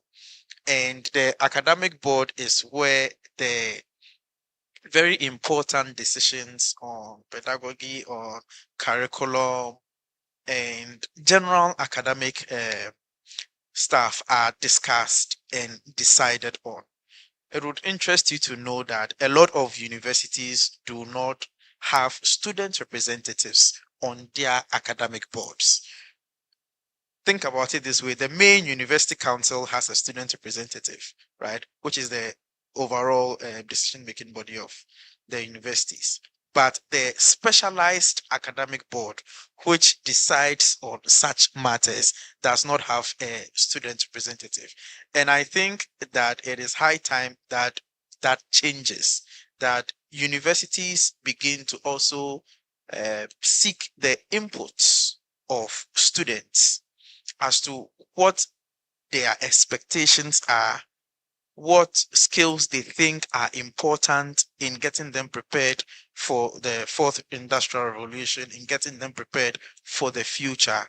And those views from students should be incorporated in curriculum design, in methods of teaching and learning. And we believe that this is the role that student advocacy can play. And so our student representative councils and student reps must continue to advocate that at every stage of the educational reform process, either at the institutional level or at the national level, they are involved in every step of the way, not in some parts and left out of other parts, but in the entire chain, in the entire process. And that is when we can begin to see that student perspectives are reflected in the reforms and policies and programs that we put out. Thank you, Mr. Divine. And I'm glad that we have Vice Chancellor as a member of the panelists. We have the Pro Vice Chancellor also And we have a lot of vice chancellors and deans of so many universities within the continent that are joining us. We've heard what the students union are saying, and this actually is a best practice. So we need to see how to involve them in decision making within the education system. At this point, I want to remind our virtual audience to kindly drop their questions and comments on the chat box. Some have done that. And to also tell us that those of us here physically, we can also ask questions from the esteemed panelists that are seated here. If you have questions, please kindly indicate by raising up your hand. Okay, 1, 2, 1, 2, 3, 3. Okay, 4. Thank you. So we keep it without 4 for now, but I will quickly go to the virtual audience and read out their questions. The first question here is from Flora Modiba.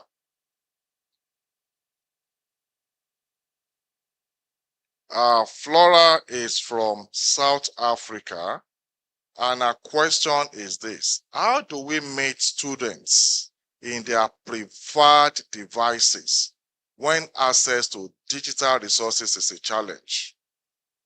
Moving the lecturers or moving the lectures virtually does not really work where universities do not provide off-campus access to internet, and data is expensive, especially in our own country, South Africa.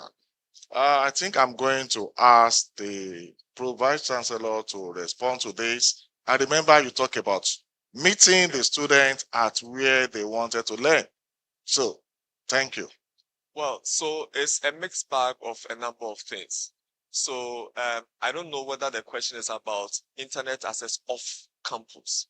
The responsibility of the university is within the campuses. Of course, universities cannot give you access to internet outside the premise of the campus. But the responsibility of the university, as far as the hostels that are owned by universities and the campuses of the universities are concerned, is such that we are supposed to give internet access. In fact, we are doing well with investing in brick and mortar.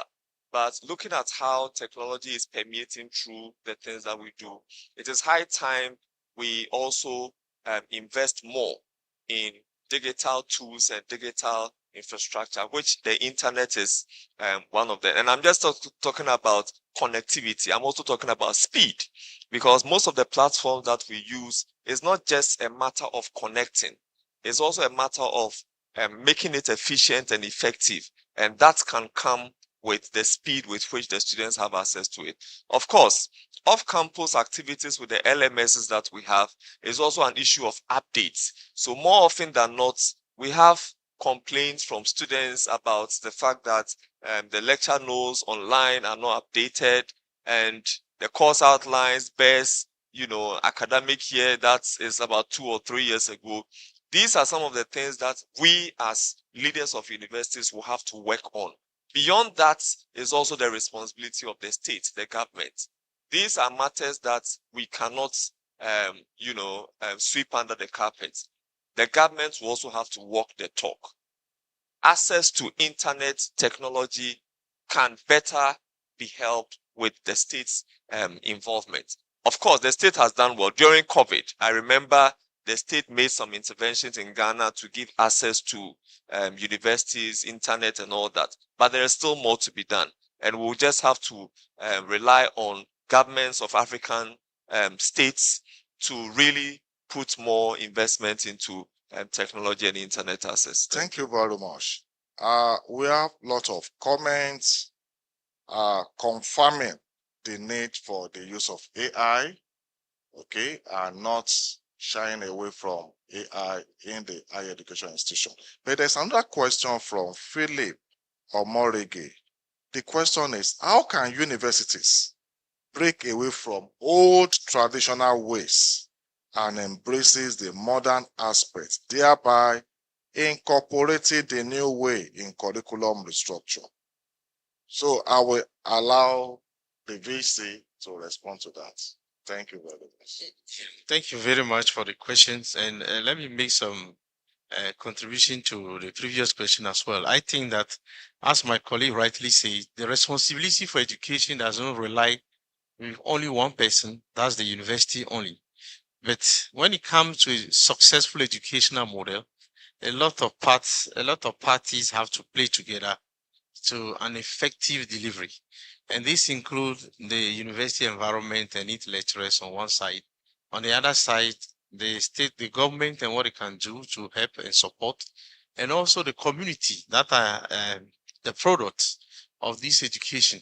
So this responsibility of coming with off-campus internet, even though it doesn't rely directly with the university, has become a fundamental need for success of virtual learning. And so therefore, we begin to look at approaches like inviting telcos and negotiating packages that are very relevant to students at very subsidized rates. And then they also want a very sure way of collecting their revenue, which of course can be done through the university once understanding is built with students. So I think there are a lot of models that we need to work around the clock to see which one works best for which university so that students are supported. Because for experience based, when they are not supported off campus, it doesn't go well. Many people come on campus, there is internet, but actually the virtual is to stay home. And so at home, you should be able to get the services. And therefore, you need the package. So I think we all have to come on the table and find a model that solves the problem. Yes, coming back to the very question now, it's about leadership. It's about educational leadership. One thing is to realize where you are now and the need for where you want to go. And as a leader of education, you need to drive the transformative agenda into curriculum development. Let me take instance from what we did at Accra Technical Universities. It got to a time when we realized that most of our curricula, some of them are archaic. Some of them are legacy from the old time because we have to collect it from the then NAPTES, and it's so intangible, we just have to run it the way they are. When we actually realize that these things have been written somehow a decade or more ago and do not respond to the educational needs of today. So we decided to form a committee, in which I think you can learn from our model, a very huge academic committee to relook at what actually we should put in our new curriculum. And that is when we began to design program for 4 years. And then we did an educational philosophy document, which says the framework for all programs, the minimum of some of these digital courses, AI-based, that you must integrate, the minimum for work learning, workplace learning experience, that's internship and co, the minimum for the academic caliber that must go into it. And that has actually been very helpful. People have used this to develop curricula, and I'm happy to say that almost the 30 Bachelor of Technology 4 years we are run on this model now. And the students are very happy because they get a bit of everything that is needed to thrive very well in their industry. Thank so you it is very even much for our master's program. Thank you, So Vice they can Chancellor. learn from these experiences to do similar in their university. Thank you. I'm sure that that is noted. So it's also reiterating the issue of innovation. Okay, we don't need to continue doing the same thing for the past 20 years. We need to look for how to change and how to make it more easier and for people to learn. Thank you. Now I want to make the floor open to the people here physically. Question number 1, please, can we give him a mic?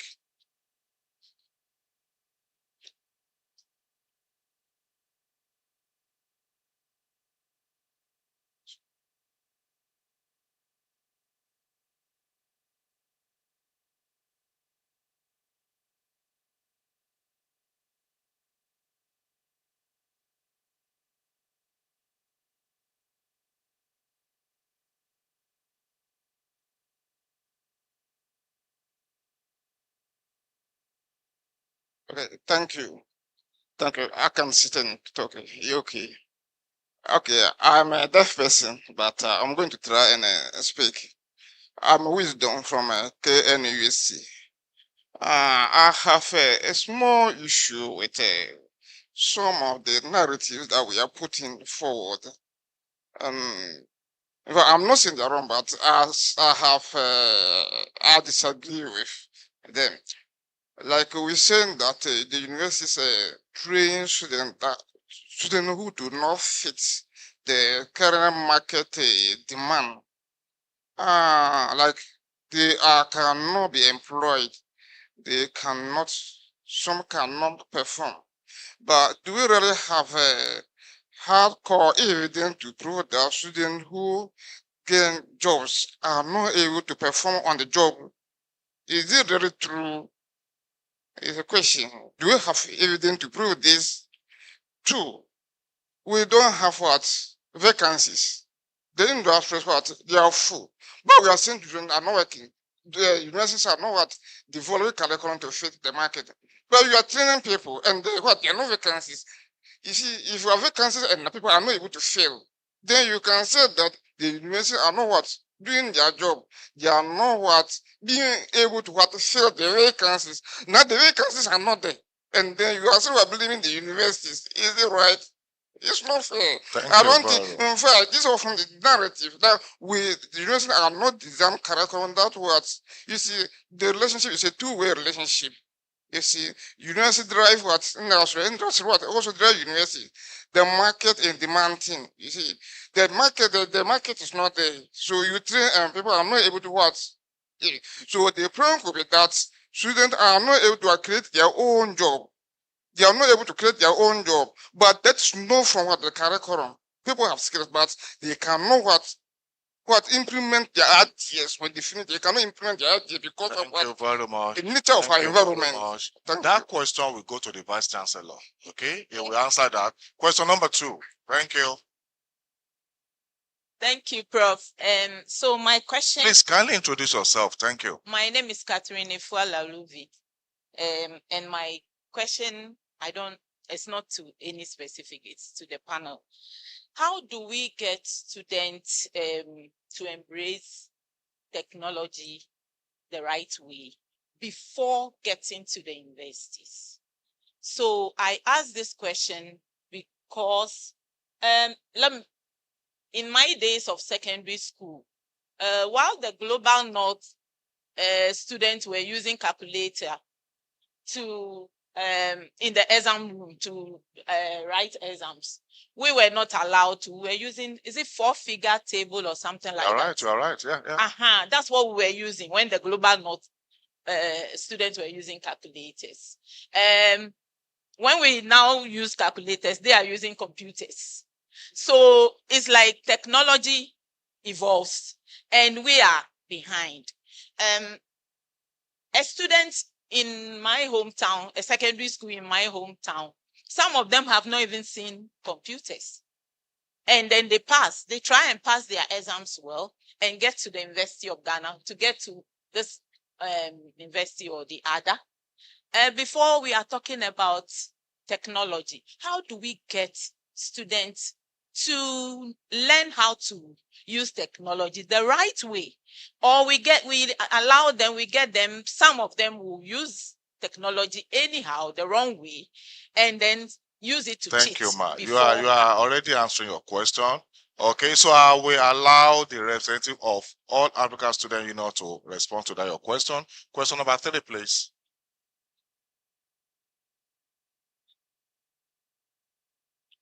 Okay, that is noted, Ma. Thank you. Okay. Good afternoon. My name is Benjamin Butchie. I would rather want to ask Prof to throw more light on what he meant by IoT and its relevance in the academic space. Sorry, sir. We have more than one professor on the team. Yes, which of the two? Akapo. Okay, thank you, sir. Yeah, thank you very much.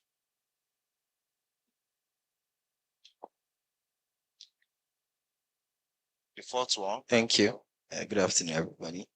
Okay, so one thing I took from the discussion was that we need to embrace AI in education.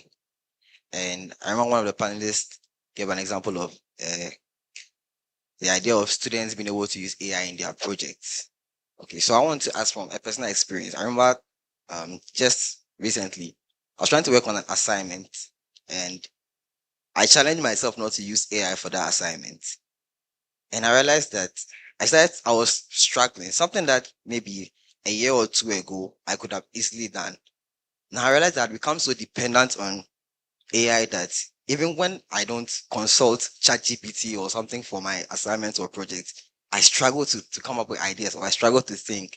So my question is, how do we embrace this AI, but at the same time to the point where we don't become dependent on it, that it limits our ability to think for ourselves? Thank you very much. That question will be dealt with by Mr. Felix Bigger from Afrobarometer, because I think he also told us he has similar experience, but opposite of yours. So those are the four that we recognize initially. And if you have enough time, we will take that one. But if not, we are sorry, because we will have to work with time. Thank you, the panelists. If you can try as much as possible to respond within a minute, we will appreciate that. Thank you. Thank you very much for your first question. I would like to begin answering you by saying this slogan. There is this slogan that says that where there is a skill, there is a way. And this means that people who possess enough skill always find themselves attached to a good job. Let me remove the word good, to a job. The problem is when people find it difficult or it's slow for people after education to get a job, it cannot be justified by the fact that there is no availability of job. It's also not true. It's either way. It's partially true, but the other side is that it could be because there is lack of skill for the job that is available rather. And that is where we take it from so that we can do better. The university has instituted system of feedback collection. We go after internship to know what is happening at the workplace. We sometimes, if we have availability of funds, conduct research studies. And all these reveal that there are gaps in matching exactly the industry skill to the classroom skill, because the skills are changing very dynamically, faster than the pace at which the curriculum is changing. So the gap exists, and we must work hard to close it. This notwithstanding, I want to partially agree with you that even those we have trained, despite that gap, and who manage to finally get a job after a perhaps delay after education, have excelled in their work, which means that the fundamental that this curriculum has given to people is really mature and solid. We are also working strongly to make students to go into entrepreneurship now, rather than seeking the job. Creating the job has become the skill of the future, and that demands a lot in the education. All institutions are trying fragmented approaches, but there is an assurance that this will be better in the future. I thank you very much on that. Thank you, VC. Your second question, please. I think I mentioned IoT, which stands for Internet of Things. Recently, there is this development that says that Internet is no more for just computers, but things can also be connected to Internet and permit automation, which make life easier for humans. This has seen a fast development in other parts of the world. People can control their devices from home, their fridges, temperature. They can even do farming today using IoT. They place sensors in the farm. They can monitor the state of the soil, whether it's dry, it's wet, and take decisions from a remote location. Those things are also allowing what we call grid automation, that different grid are connecting, and is allowing a lot of applications globally. And that becomes a skill that you cannot study engineering, computer science, and co without acquiring. Thank you very much. Thank you very much. As representative, your question. I think the question was, how do we get students to be conversant with technology before they get into the university? It's a very important question because digital literacy must begin right when you start getting education from the very basic level. However, what we have found is that in our context, we do not get good digital literacy, good ICT education from the very basic level. And that is particularly true for students who are in the public education system, in the public schools. And that is because historically, there has been a serious underinvestment in education at the basic level. And so in the instance where you have in this age, schools without basic classroom furniture, then obviously ICT tools like computers and all of that are not even going to be available for them to be able to learn. And so medium to long term, that problem has to be solved. We need to continue to press on our governments to invest massively in basic education, because I think over the last couple of years, we have been investing more in secondary education and in tertiary education and have sort of forgotten about the basic education. And so we need to have a relook at that. However, we also need to address the problem that we are confronted with, which is that as of the time a lot of people come into the university, they are not very digitally literate, which presents universities, which are supposed to be problem solvers, an opportunity to solve that problem. We do not throw our hands in despair and say the people that are being churned into from secondary schools into the universities are not digitally literate, and so we leave it as it is. At the university, I think that right when you enter into the university, given our circumstances, one of those core programs, core courses that you must learn is ICT and digital literacy, so that in the short term, we can find a short-term solution to the problem, while obviously pressing our government for a longer-term solution to that Thank problem. you So very much. I think that is how we Absolutely. can approach that. Yeah. Thank you. Thank you. The last question goes to, yeah. Yeah, I think the question was on over-reliance on AI and the fact that then you lose the exercise of your faculties, and therefore you cannot think outside of the AI. And this is really a big problem going into the future as AI becomes embedded in everything you do these days. If you're typing your WhatsApp, it tries to suggest to you what to type. If you are typing an email, the AI decides to give you what to type. And in fact, sometimes you just give a little prompt and it does a whole lot of magic, and then you begin to not know what to do. And sometimes you see the comms that come out. People don't even edit what's in there. And so it begins with awareness that these things will make you addicted. You know, just as any other technology, if people are not introduced to the negative sides, particularly fake news, and sometimes even the contextual data, and that's why Afrobarometer is working with the Google and Co. to present African facts. So we subject our data sets to the large machine learning devices so that they can use relevant African examples in the responses that they provide to Africans. So if you are putting the prompt and you are in Accra, then the machine should be referencing what relevant examples are within the context of Accra, or at least Ghana, and enable you to then provide some response that is relevant. Of course, what we have been doing is to also do some studies on the digital media, how people are consuming information, where people are getting information, and what devices they are using. There's a lot of information that we have on our website. There are data sets that have never been mined. And so within this community, I'm just doing a little outreach here that professors, academics, researchers, go onto the Afrobarometer website. There's a lot of data sets, you know, on the digital divide, for example, how, you know, it goes across the various demographics, how many women, men, youth, older, rural, urban. Thank you. We give all those so that you can, cut it and dice it and analyze it and solve the problems Thank you very that much. are emerging. That is well appreciated. The VC has requested for 30 seconds contribution to Yeah, that. just 30 seconds. Just to come back to your question, I want to share the concept of this mobile lab. There is this concept of mobile lab, which is a box. It looks like a box.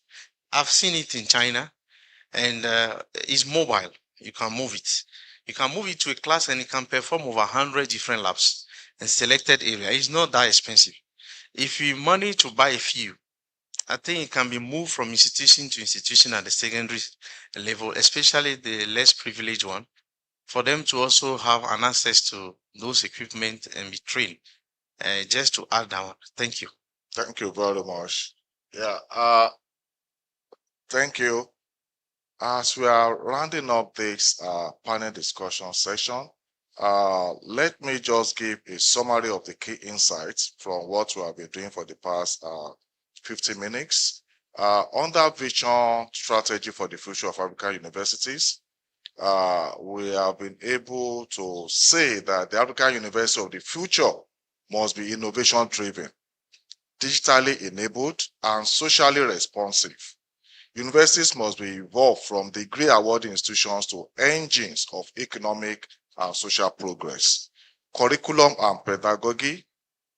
Curricula should strike a balance between global competitiveness and African relevance, integrating indigenous knowledge and entrepreneurship. So learning must be participatory and technology supported. Okay, systems and partnerships. There's need for stronger partnerships among governments, academia, industry, and civil society are essential. So there should be cross-sectoral collaboration which can bridge the gap between innovation and job creation. Digital transformation, data and youth leadership.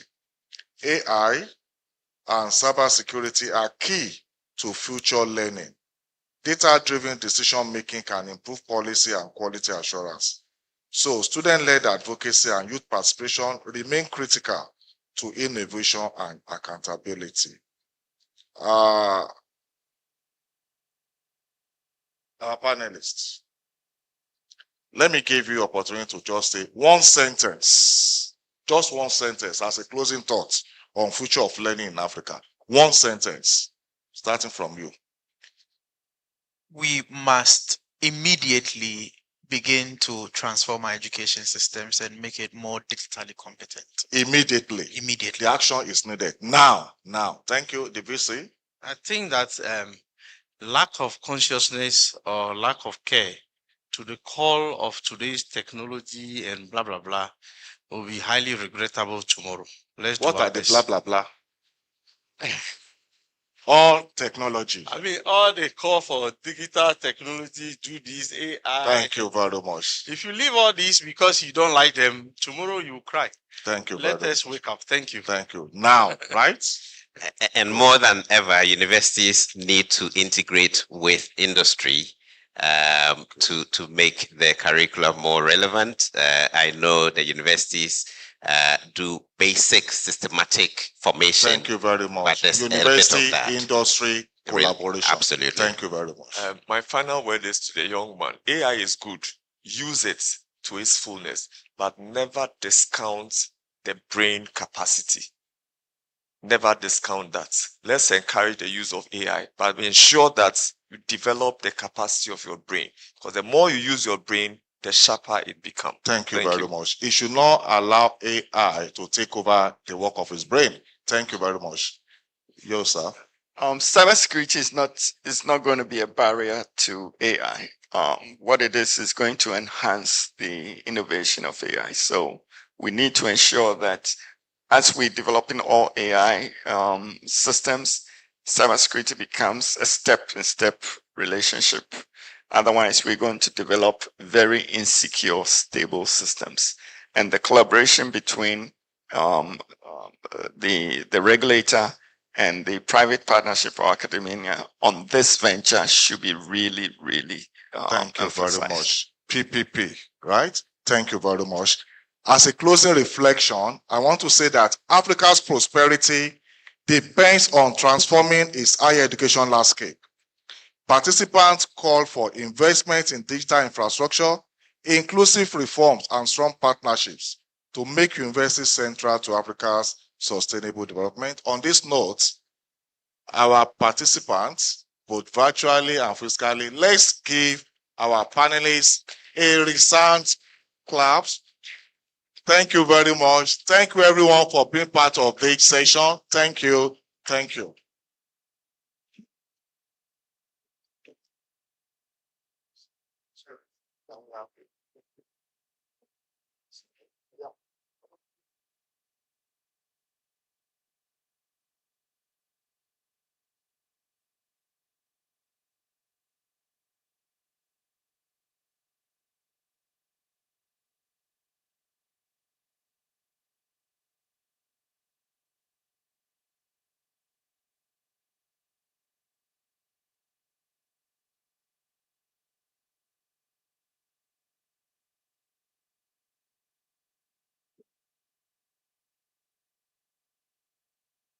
Very much. Another round of applause for our panelists and our very able moderator who was able to keep us to time and then also make the session very engaging. I think we will all agree that this session has been an eye-opening one, that as African universities, it is important for us to know that the knowledge we impact and the skills we impact are highly relevant and resound to the evolving realities and standards of higher education. And that the need for us to redesign our curriculum to narrow the skill gap, basically training Africans to solve Africa's challenges. And I think one thing that is underscored is the role each of us play as higher education leaders, that is as vice chancellors, as policymakers, and even as students in enhancing our higher education framework. Once again, thank you very much for this engaging session. Just a few housekeeping announcements again.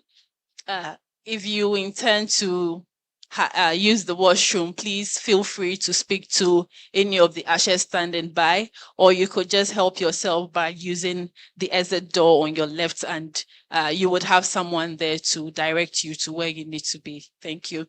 And also, to have access to the program, you can scan the QR codes posted around and then also displayed here to have access to the comprehensive program schedule for today. And then also we are social. I know we have students here. I see some of you with your phones taking photos. I'm sure you are going to post on your social media platforms. And once you do, don't forget to tag us using any of the hashtags there. And if you intend to engage with us on our social media platforms, we are available on Facebook. We are available on LinkedIn as Association of African Universities. And we also available on X as AAU_67. And you can tell your friends to also connect with us on YouTube as we are streaming live. Thank you very much. We would like to have some spoken word before we move to the next session. So without wasting much time, I would like to invite Our Lady to take us through or to lead us, revive us with some spoken word. Thank you.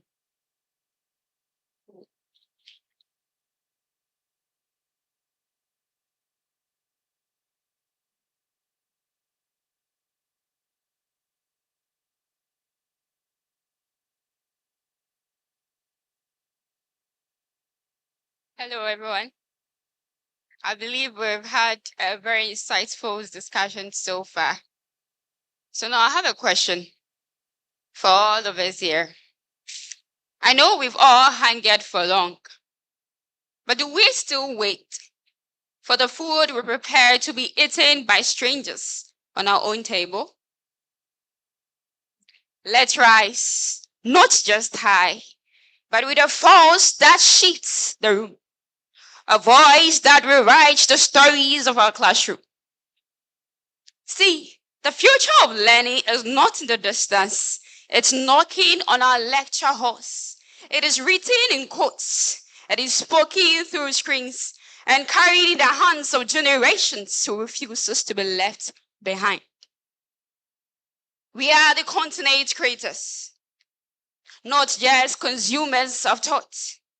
See, our blackboards have turned digital, our chalks now screens and circuits, our pens now new ideas wired with innovations. See, technology is not a threat, it's our language, our bridge to the future. We must stop memorizing the past and start mastering the future. Skills is now our new currency. Degrees are paper. Ability is power. Let's keep moving forward, trying to innovate beyond measures. See, inclusive growth is when no one is left behind, from the girl child learning under the tree to the city girl building up for the world. See, transformations cannot stand still. It must strike to move to generations above and even ones yet to be born.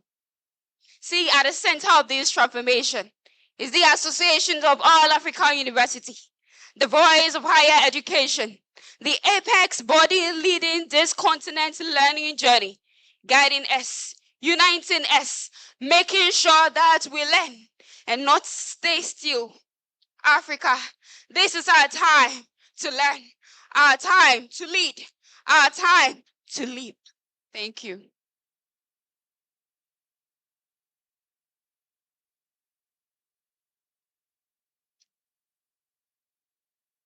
Thank you very much, Rita, for such inspiring words and then also a call to action that is indeed our time to learn and our time to lead. Thank you.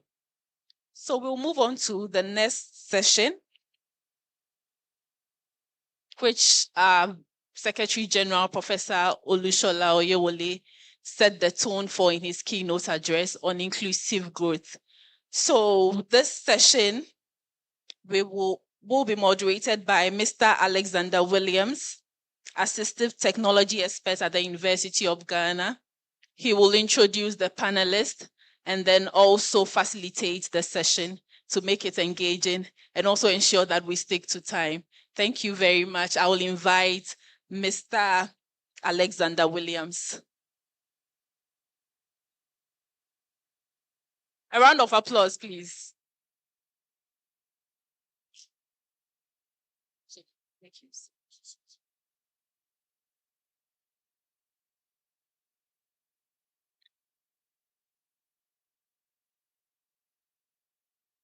I would like to introduce our panelists for this session. Professor Wisdom Emperor.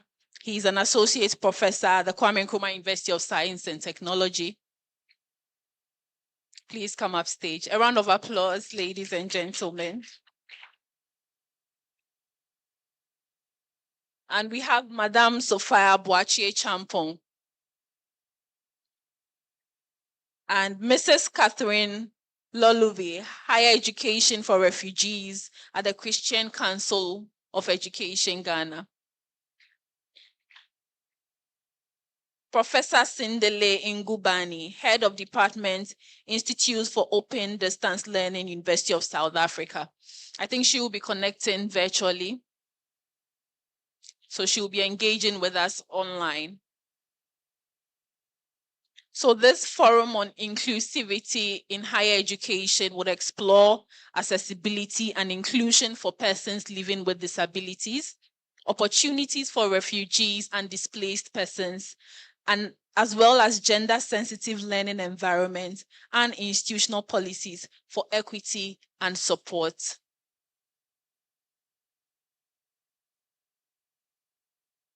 So Madam Sophia will be joining us shortly, and then we can engage with our panelists. So maybe before she joins us, for those of us who do not know about the Association of African Universities, we are the apex body for higher education with over 450 members across Africa. And when I say members, I mean 450 universities across Africa form our constituents. And we have the convening authority to support advocacy for higher education policy.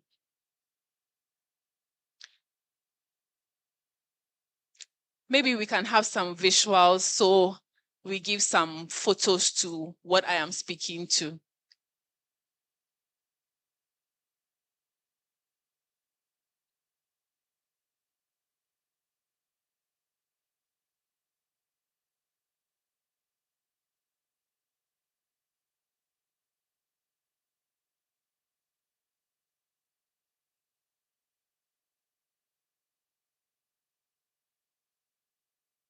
Media team, seems you're enjoying me speaking. I wanted people to watch something on the AAU.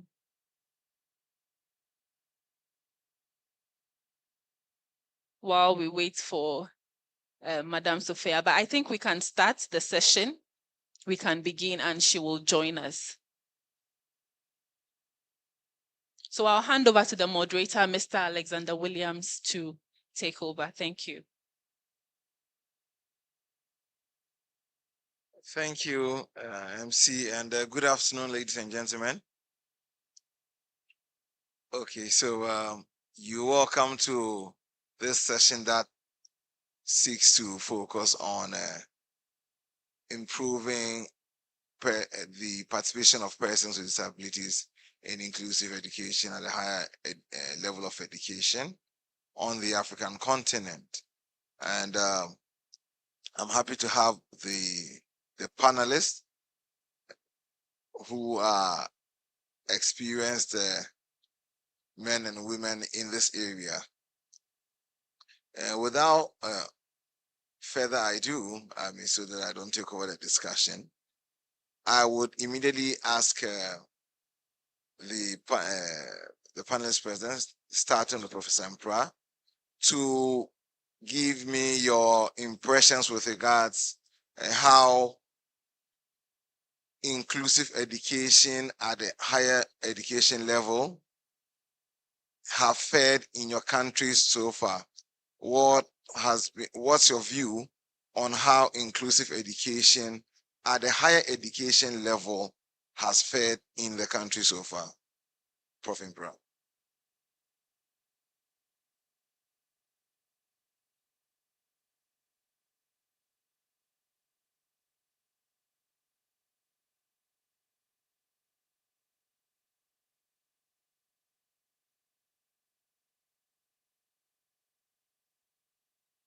Okay, so the question to all panelists is, give me your impression with regards how inclusive education at the higher education level has fared so far in your country.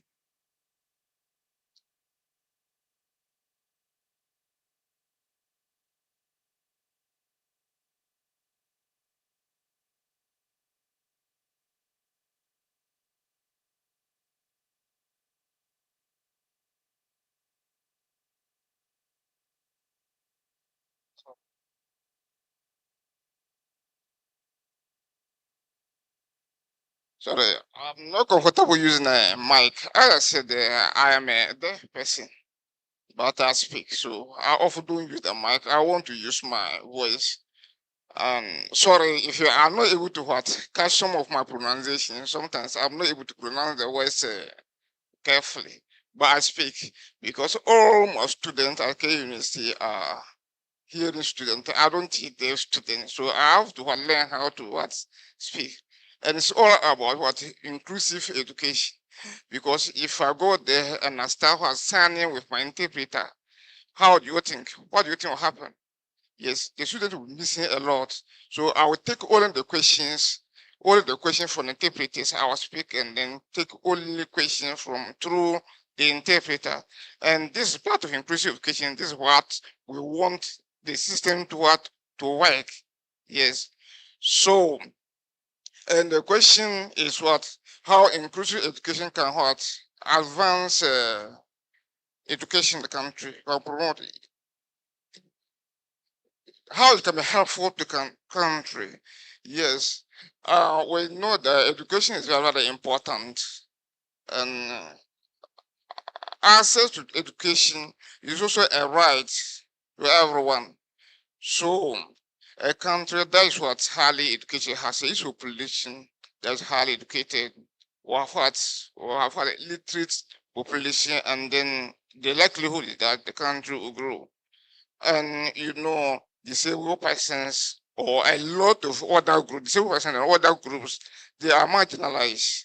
You see, so if you're going to have a large number of what your population not having access to what education, it means what will happen? It means yes, there'll be a problem. Illiteracy will be high and that. But with inclusive education, it means you are going to increase access to education to a large number of people who are previously not having access to education, like disabled persons, those in the rural area, females. And if you're having all this, we're getting education, being educated, it means what the likelihood is that you are going to have quite a high population. In fact, poverty will be reduced because the higher these people getting education, the better their chances of what's getting a job, the better their chances of what contributing to their communities. See, so if inclusive education, it means we are going to increase enrollment, we are going to increase literacy, and this is what will help the country.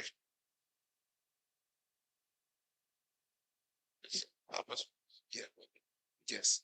Thank you very much, Professor Mpra. So I think Prof.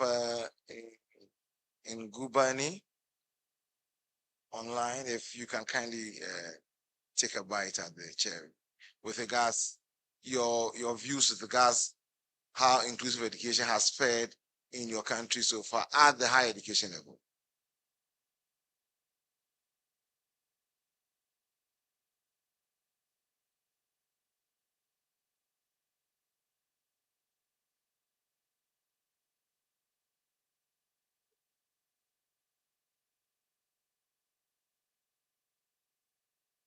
It's a Prof online.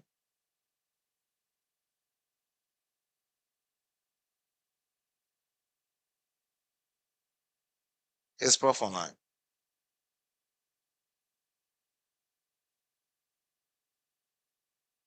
Okay.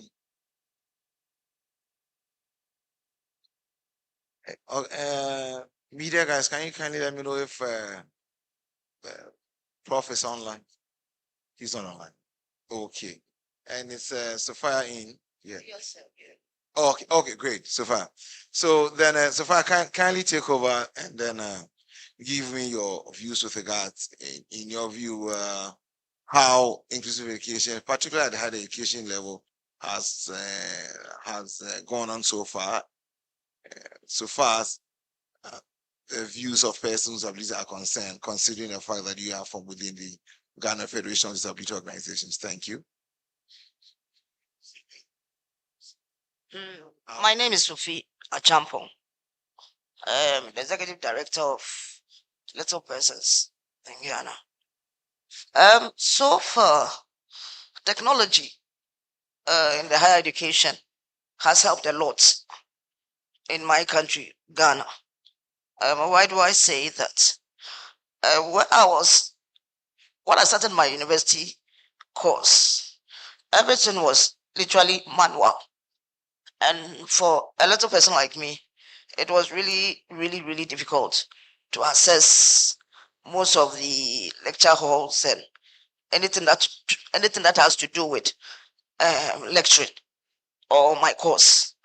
But with technology now and an advancement in technology in the university now, I can comfortably, in my case, I can comfortably sit at home and most of my course can be done through the internet.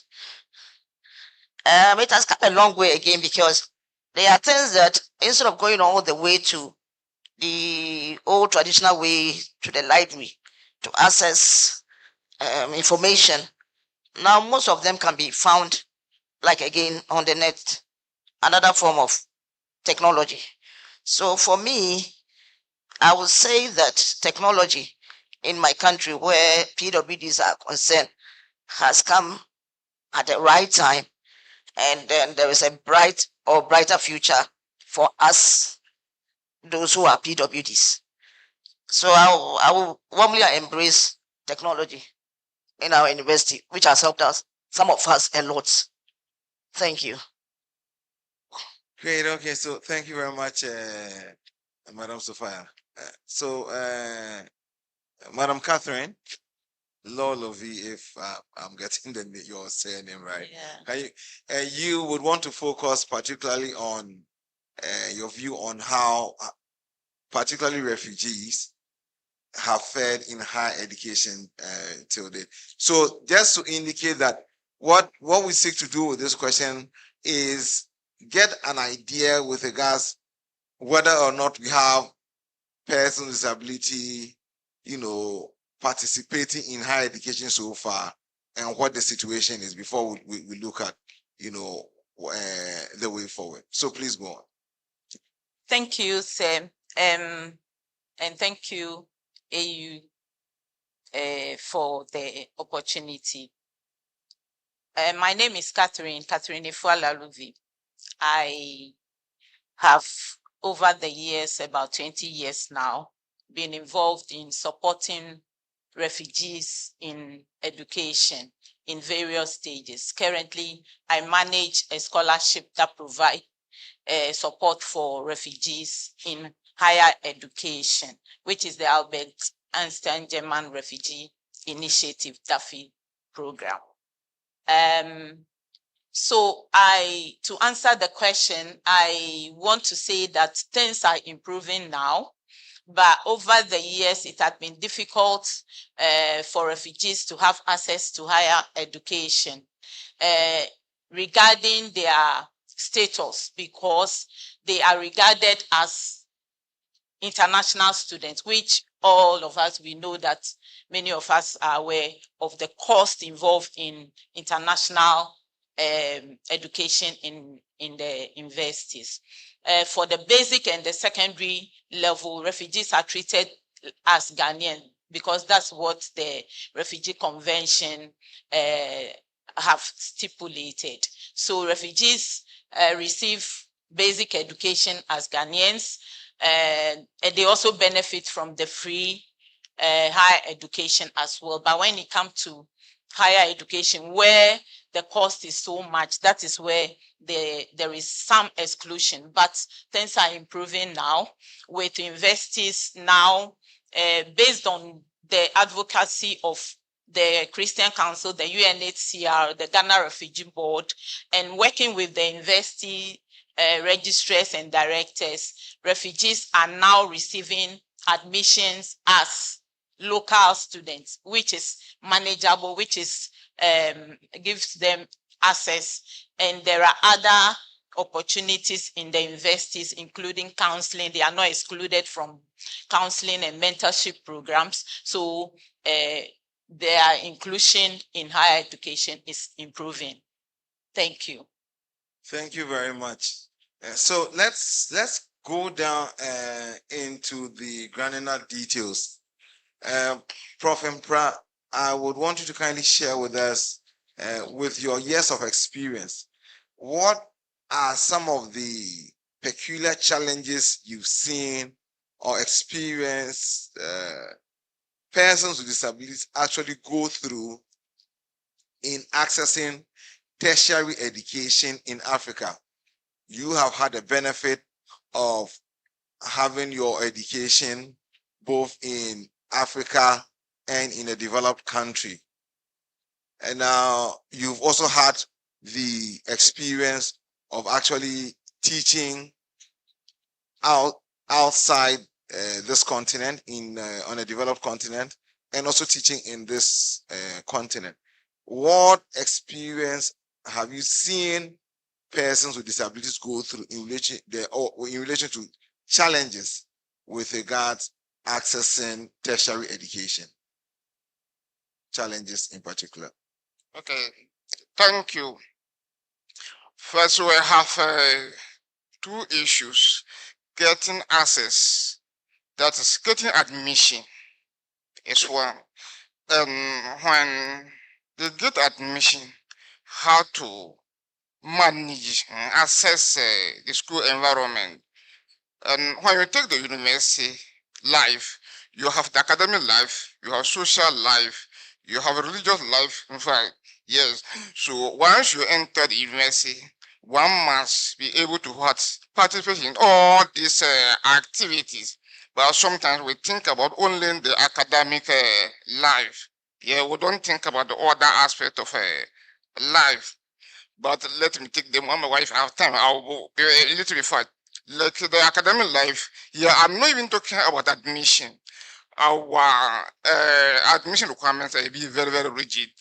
Very, very, very rigid. So it will without a lot of what people want to access a university education. Yes, the requirement, we are not asking that they should lower the requirement for us. But they could be exempted, like a blind person don't take mathematics at the local at the senior high school. But university is a rigid requirement that you must obtain mathematics before you enter the university. So how would they enter? Those who enter are focused narrowly on liberal courses. Blind person can do engineering, they can do medicine. You see, but they will be forced to do what they were liberal as. This is not what a good. Can you see my university we don't accept what branch the undergraduate. You see, a science university. Yeah, so we are very, very rigid maths as what science as a requirement. You see, so it will prevent some people for accessing education. Then when they enter the university, you know, the university was put up when we never taught about disability. So we have plenty structures, plenty pavement ground, rugged floors ground that are not usable by those who use need wheelchair, those who want to climb. Yes, so these are serious challenges to some people who are movement issues. See, so that's one. The physical access, then the classroom. You move there. How do you participate? Yes, I just come and I speak like this. You see, I speak like this. What that the person has proven what the hearing, or and I'll put my projector there. If you can see or not, yes, I will just keep blah blah blah blah. And now to complete my lectures within 2 hours, whether you understand or not, I will leave. You see, then when it comes to assessment, is what pen and then paper. So the person has been able to receive what I've taught him or her. The person understand everything. But how would the person express this? How would this person express this? Some can write. Writing is a problem. But I say it's what pen and paper. Everybody must use what pen and paper. How would the person and it's what 2 hours you must finish. You see, it's 2 hours you must finish. So sometimes I've been thinking, why are we measure intelligence using what time? You see, someone they want to use what time. You see, 2 hours you might finish. The person knows the thing, but the person is slow. I can't do that. Then 2 hours. You see, these are serious challenges people are facing. But we have academic board that will set the rules. Any person who falls below that standard, the person who has failed. So we are not checking our rules. We are not checking our rules. We are blaming the students. We are blaming the learners. You see, then the social life go to the sports and other recreational facilities. They are all not better for the disabled persons. Okay. So how would they also participate in these activities? This is a part of the university life. See, then even political activities, no one would for a disabled person to become a nice president or something. See? So these are general challenges. For the challenges I cannot mention, but generally, when you take the academic issue, people struggle to make it. Seriously, many people struggle to make it. The root do not want us to change.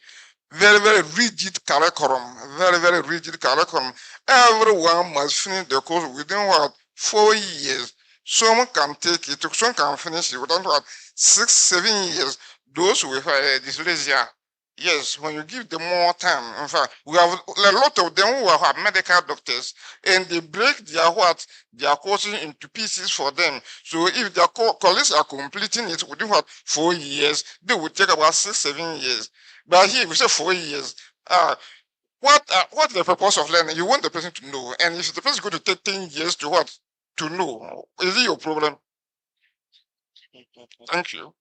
Thank you very much, Prof. Impra, for that great response. And so I think a few highlights from Prof. Impra's response in relation to the challenge with regards to the mode of assessment that is deployed in these institutions. He identifies them as some of the challenges.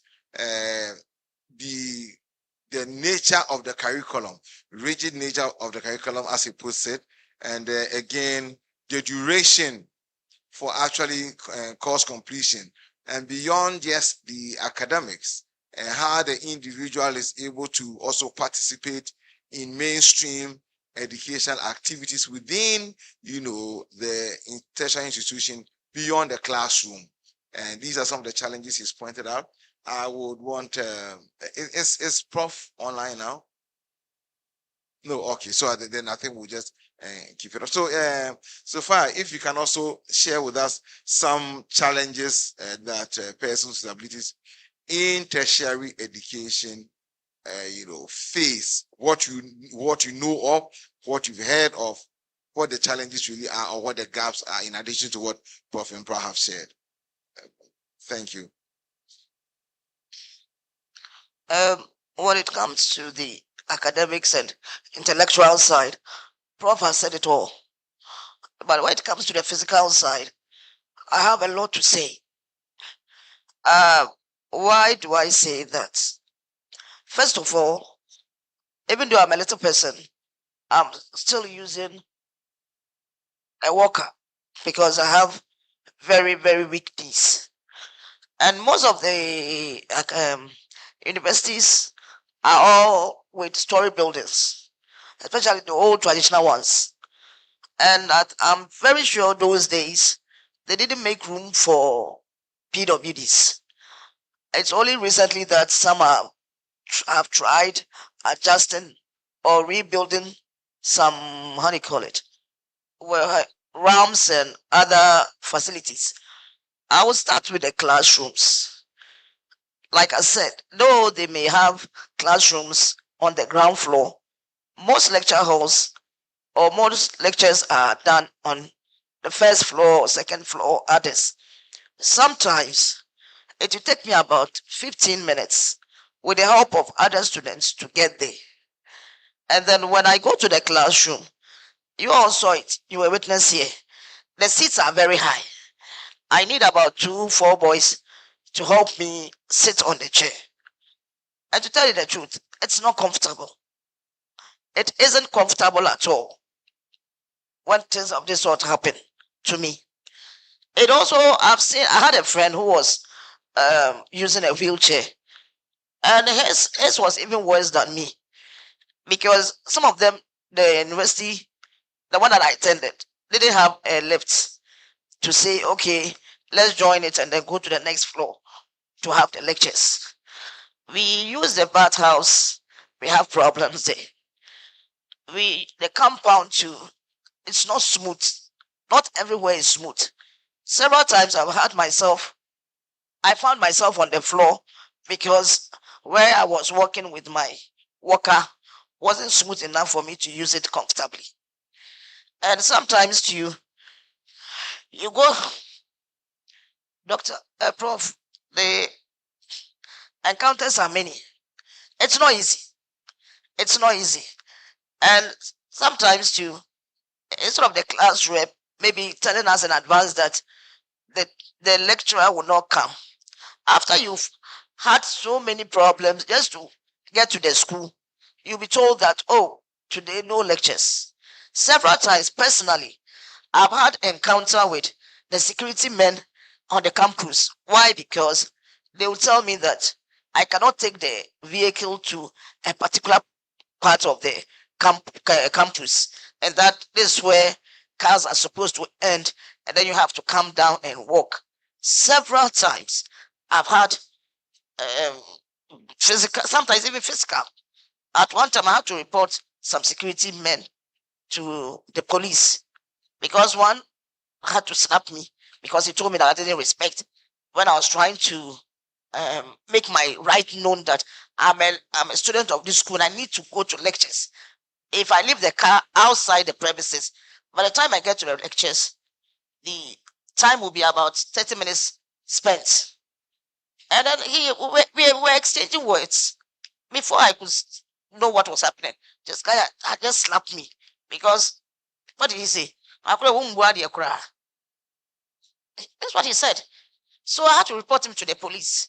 And it became a whole issue just because I'm trying to have access to school. Getting even admission, like Prof said, wasn't easy. And then now you're telling me that I can't have access to the classroom because the school authority says this is where cars should be parked and this is where you should walk. And it happened to me again when it came to exams. We had to write the exams on the last floor. Already climbing is difficult for me. Tell me, how will I get to that hall to write my exams? So I was called to one of the lecturers' room office to write my exams there. I go to the bathroom. The washrooms, the WCs are all higher than me. There was a lady with me right now. If she's around, she can testify. The one that is here too. So I know we are of little stature, but please, I don't know how to appeal, but if you can also think that not everybody is of average height, it will help most of us. You will go to the men washroom, and most of my people can't use it because the pot is higher than, excuse me, where the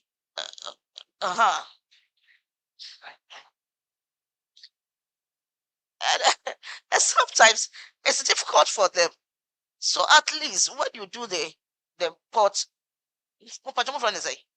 how do you call that then? Okay, the pots. Let one come down a bit for my people.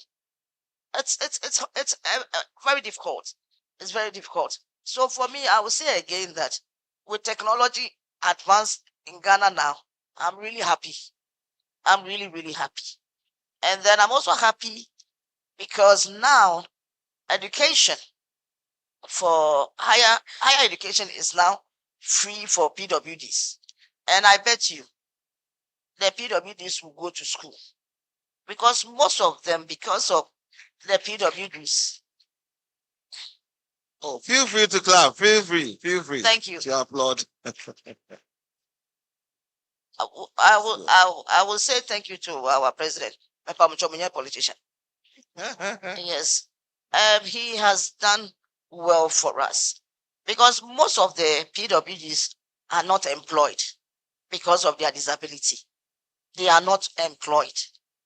So for the president to come out with this narrative is going to go a long way for the PWDs, whereby they will have their education, whereby they will have their certificate, and then whereby I'm begging employers to employ them when they come with their certificates. And I'll tell you, I have 5 of my people who have completed universities through all these problems.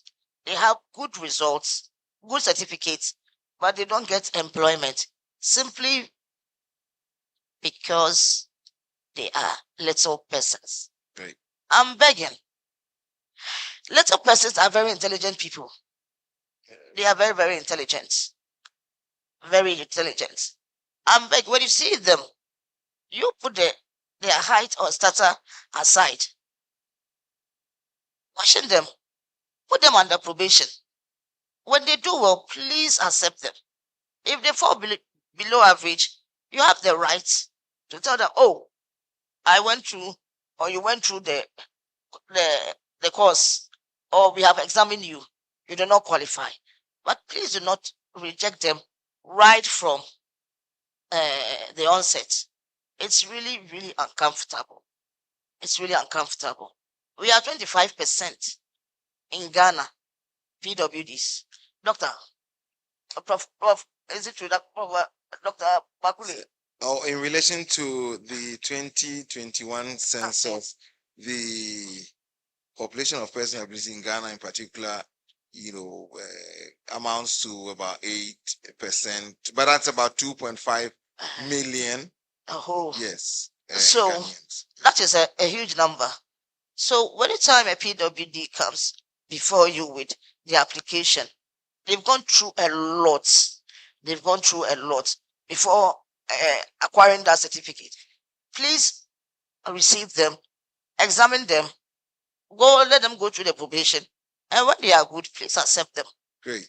Thank you very much. Yeah, thank you very much, Madam Sophia, for sharing that experience. Yes, great. So I think to sum the experiences you've shared up, you also speak to the issue of challenge with regards physical access to the built environment. So issues of accessibility, barriers that are created owing to the nature of our construction in the facilities.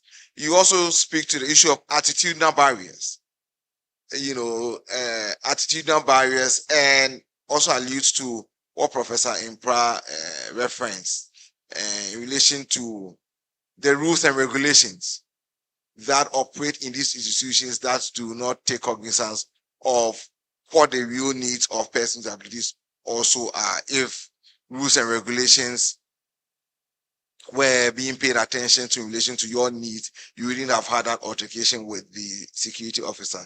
And then you also highlight another barrier or challenge in relation to accessing education, which is the financial barrier.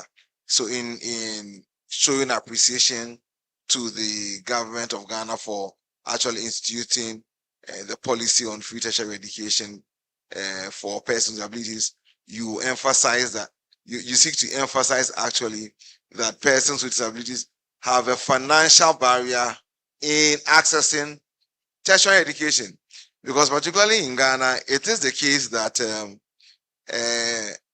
basic education owing to our FU program has been free.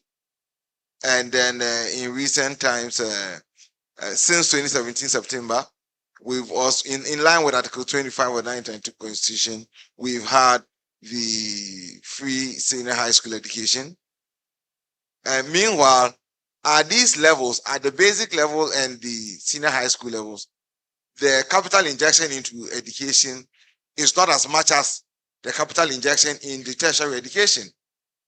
And the challenge that come up often is that the guardians and parents of these persons with abilities are more hesitant to actually inject higher capital into their education at the tertiary level, owing to something you actually ended up with, by indicating that they are not aware of the work they can do or the possibility of they actually working when they go through their tertiary education. So they hesitate to inject capital into their tertiary education, where you require a great deal of capital injection, and that's why you are showing appreciation to the state government. Madam Catherine, can you also share light on the challenges, particularly that refugees in areas like this face in relation to accessing tertiary education? You tried referencing some of them in your initial intro, but I want you to expatiate. Thank you, Sam. So I'll talk about three topmost barriers that are found in a recent research that I did, apart from my experience with the refugees. Basically, when they enter the tertiary institutions, the barriers are not many. The barriers are not pronounced as the effort to enter. So to get admission into the institutions, that's where the major problems are. The first one, I've talked about it, which is financial. Financial, we all have, even as Ghanaians, we have financial problems in assessing higher education. But in their case, apart from other factors, the international fees that the universities give them, that is the major issue. I've talked about that already. The next one I want to allude to is the recognition or lack of recognition of their previous certificates. So somebody running away from war, somebody running away for his or her life will not be able to carry certificates. You even remember that you have your high school certificate somewhere to go back to take. You want safety. So many of them arrive in their countries of asylum without their certificates. So how do they enter the university?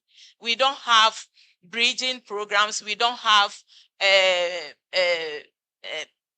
linking programs that they will go through and we assess them and then give them admission. So that is a major challenge. And we have this mature entry exams for Ghanaians, and refugees are not excluded actually in that. But what happens to the age limits there? The age requirement is 25. What happens to those who are 18 years? What happens to those who are 20 years? Will they have to wait for 5 years to get to 25 years and get access to this mature exam and get access to university admission? Yes, so that is one of the problems. Apart from the certificate, we have differences in curriculum of different states. So somebody from Cameroon who is a refugee in Ghana, this gentleman arrived in Ghana after high school. He has a very good O-level result.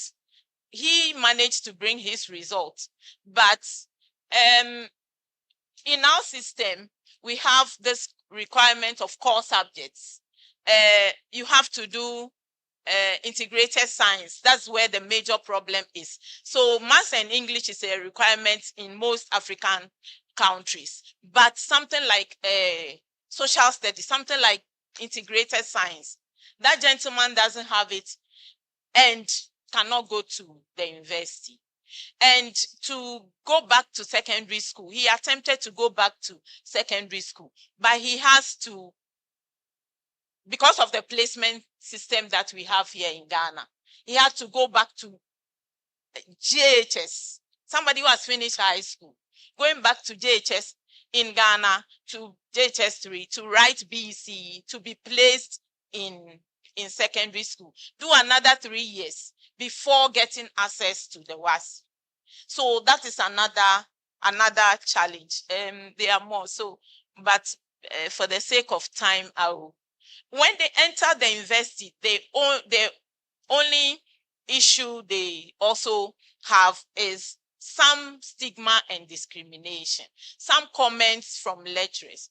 Oh, you Liberia people, you are killing yourself. You are coming to consume our food. You are enjoying what we have to enjoy. Such comments. These are people who are going through trauma, who have seen a lot of things, who have lost a lot of things, and they are here. And when we help them to access higher education, they are assessed.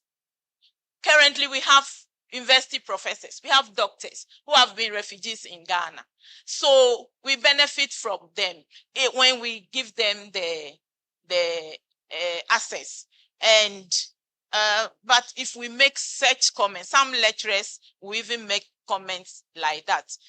Some will be, another one is language. For those who are from Sudan, those who are from Francophone countries. So these are some of the challenges that I want to bring out. Thank you very much. In fact, these are crucial challenges, like you did indicate. There's a financial barrier. There's the issue of the acceptance of the certificate being an equivalence of what we are doing or not doing, and then the placement issue. In fact, the example you gave in relation to the student from Cameroon reminds me of what happens even for individuals who later on become blind in Ghana or visually impaired. So we've had situations where the person has, as I speak to you now, there's a case where we have a boy who is in senior high school, second year, has become visually impaired.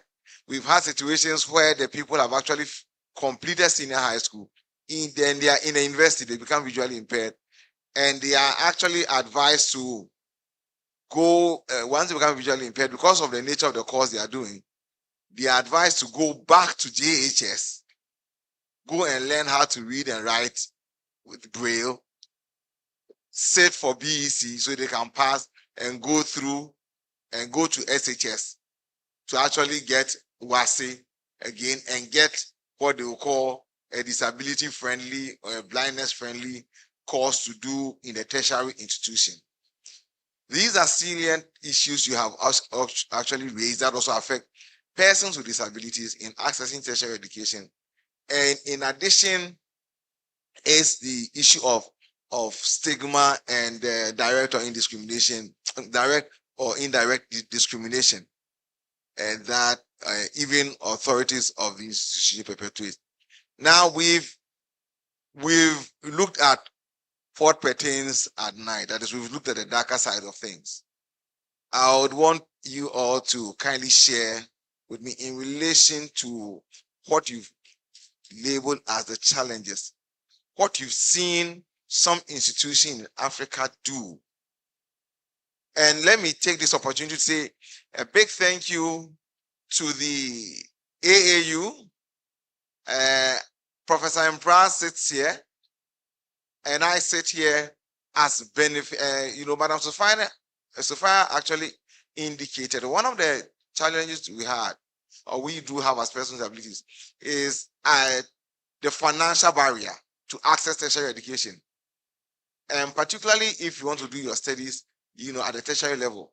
I got to do my second degree in the USA, and Professor Mpra also got to do his PhD, if I'm correct, or because of the scholarship program offered under the OAU, specifically the International Ford Foundation scholarship at the time. We say a big thank you to them. These are some of the programs that are implemented to facilitate access to tertiary education for persons with disabilities. Having said that, Prof, I'll come back to you to ask what you have seen as some of the good practices in Ghana, in tertiary institutions, or in Africa generally. What have been some of the good practices to actually get persons with disabilities within the tertiary education space? Thank you.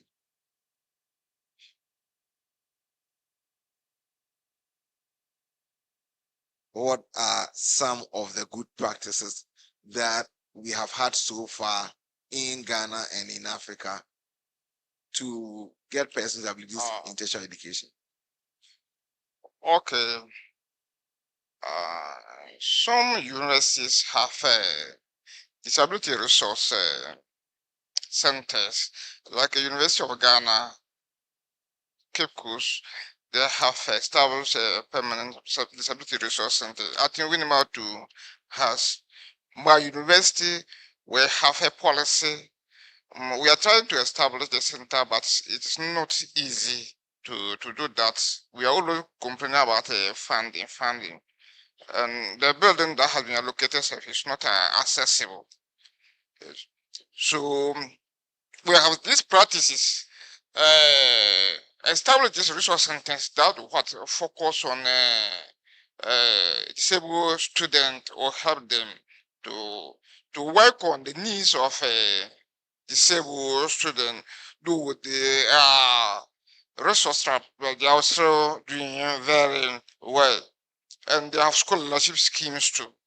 Like my university, in collaboration with Mastercard Foundation, they have a scholarship for disabled person. In fact, the scholarship is big for needy students, refugees, women, and then other groups. But 15% is reserved for disabled students. When you gain admission, they will provide you for all the services. So some have a electric wheelchairs, In fact, we have vehicles, 9 vehicles for disabled students because the university shuttles you cannot use. Yes, the way they are, disabled students cannot use. So we have what buses for what some of them fitted what accessibility fitted lifts for disabled persons. So I think these are some of the things that are being that, and these are things that if we want to what improve on accessibility, we need to what put more resources in these areas, and then these the challenges what could be so. Thank you, Prof, for that. So, Madam Sophia, I would quickly come to you, given the experience Prof has shared with regards to some of the best practices so far, having in place resource center that deals, that specifically takes care of the needs of students with disability, having in place relevant policies that actually guide the actions of, officers of the university. Moving into the future, what are the roles we see technology playing to make access to tertiary education better for persons with disabilities, and how can this be done? If you can hazard a guess. So you want to contribute to that so far? Okay, thank you, sir. Like I said earlier on, I okay, what Professor said about the help from MasterCard, I think I heard of it. Yes, I know of it through my meetings at PWD's seminars and all that. I heard of it and I know of it too. And I'm hoping that they will expand it more so that more PWDs can have access and have easy access to the universities, and also easy access to the environment in the university. I'm praying that in the future that should happen. That's on the side. But like the question you asked me about technology in the future, in our universities in future, I would say that it should play about 100% if you want PWDs to benefit more at the higher education. I gave an example that because of my condition, I would prefer to have my lectures on Zoom. On Zoom, one, I can choose to let the other students see me or not. Because sometimes when you go physically to the school, the younger students who are not that polite can even laugh, make fun of you and all that. But with Zoom, I'll be happy. I'll be in the comfort of my home, like I said earlier on, and then have my lectures peacefully.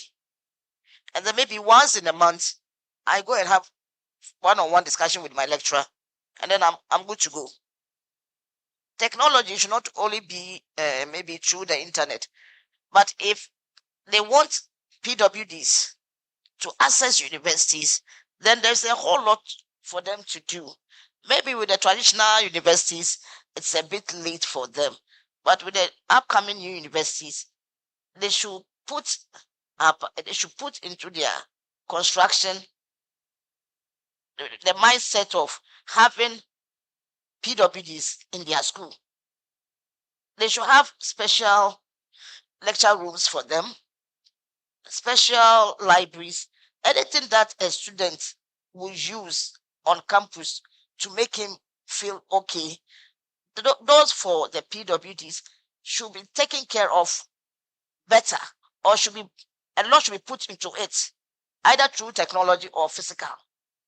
Because a lot of PWDs want to go to school, but accessing it is the problem. And if there is a need for them to have about 80% of their lectures through Zoom, then the government or the Ministry of Education should subsidize the prices of laptops so that most of them can get access to it, whereby they can have their lectures comfortable in their homes. Okay. That is what I can say. So thank you very much. And I think by emphasizing Zoom, you seek to emphasize encouraging the usage of the learning management systems in the various institutions, and also using the video conferencing online tools that are available integrating this into the way we work in the universities, and indeed we can give a better access. For sure, more can be done in addition to supply of the relevant devices. That's why you emphasize the provision of laptops, for instance, in addition to any relevant device. Okay, so we are running out of time, but we need to take some some questions from the audience, questions or comments or clarifications. I think we'll spend some time on that. So if there are any questions from the audience or any clarifications, any views to be shared from the audience, please let's have the microphone go around so that we take some few questions or clarifications. Yes. So we have just 10 minutes for the questions and answers. Right. My name is Winfred Kwame Intumi. I'm a little person and also a special educator. I need to start this way. Individuals with special needs or those with disabilities, the moment they are born and they see the society in which they belong to, they have that psychological imbalance already built in their minds, because the expectation is that the physical look, whatever I have, should be like those over there, the regular people who I'm seeing. So from day one, that psychological imbalance is being created in their minds. Then in the minds of the parents who give birth to such children, the expectation is that after giving birth to such a child, you ask questions, parents ask questions, and that impression is being created. The child is able to go to school. What are the facilities in the school? Even in the basic school, let's ask ourselves, do we have counselors? Okay, so you've had about 90 seconds so far. So Sorry. Yes. So let's go straight to the tertiary level. I believe, or I'm advocating, that as the government has opened the opportunities for people who are disabled to enter into schools, I believe that the lecturers should have an idea, at least some information, basic information on how to handle individuals with disability. Then the institutions, the universities should also have counselors who intermittently will be meeting such individuals to talk to them, know their problems, know some of the interventions that can be created for them, so that their movement and their social life in the tertiary institutions can be met.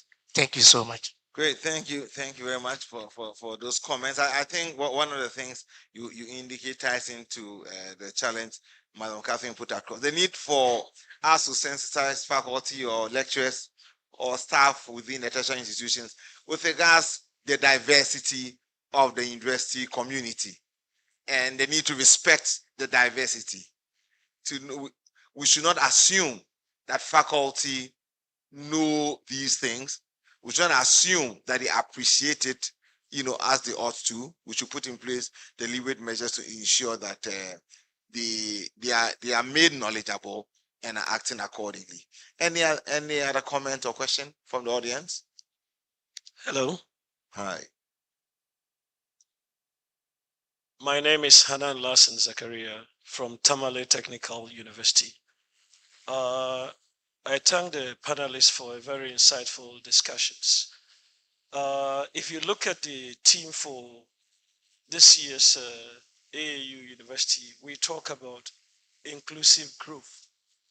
But I just want to make reference to a discourse that is ongoing, and I hear most of the panelists refer to persons with different abilities as persons with disabilities.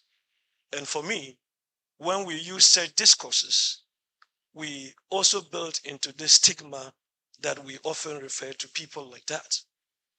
These are people with different abilities. They have not had the opportunity to prove those abilities. And when we keep on referring them to people with disabilities, I mean, it's very stigmatizing. And it doesn't help in terms of the inclusive growth we want to talk about at any level of education. So for me, going forward, in this forum, we should begin to look at them instead of PWDs, we should look at them as PWDAs, so that we don't just stigmatize by saying they are persons with disabilities, but persons with different abilities. And you can see some of the panelists that are here, the narrations in terms of what they have gone through, and they are still able to communicate, able to do things more than the so-called people that we think are normal.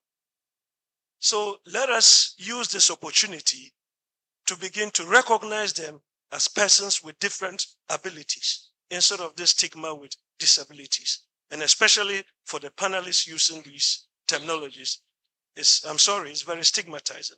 So let us put an end to it today. Great. So just a quick comment on that. I like to provide comment on people's comments. I don't know why I do that.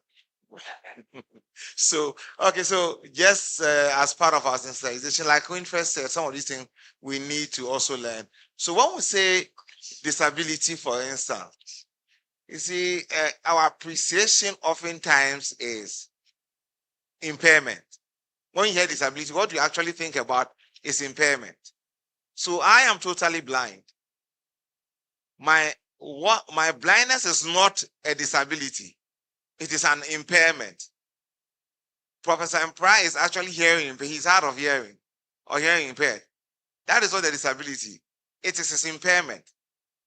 The disability is the barrier that society erects because of my impairment or because of Professor Mprai's impairment, because of Sophia's impairment.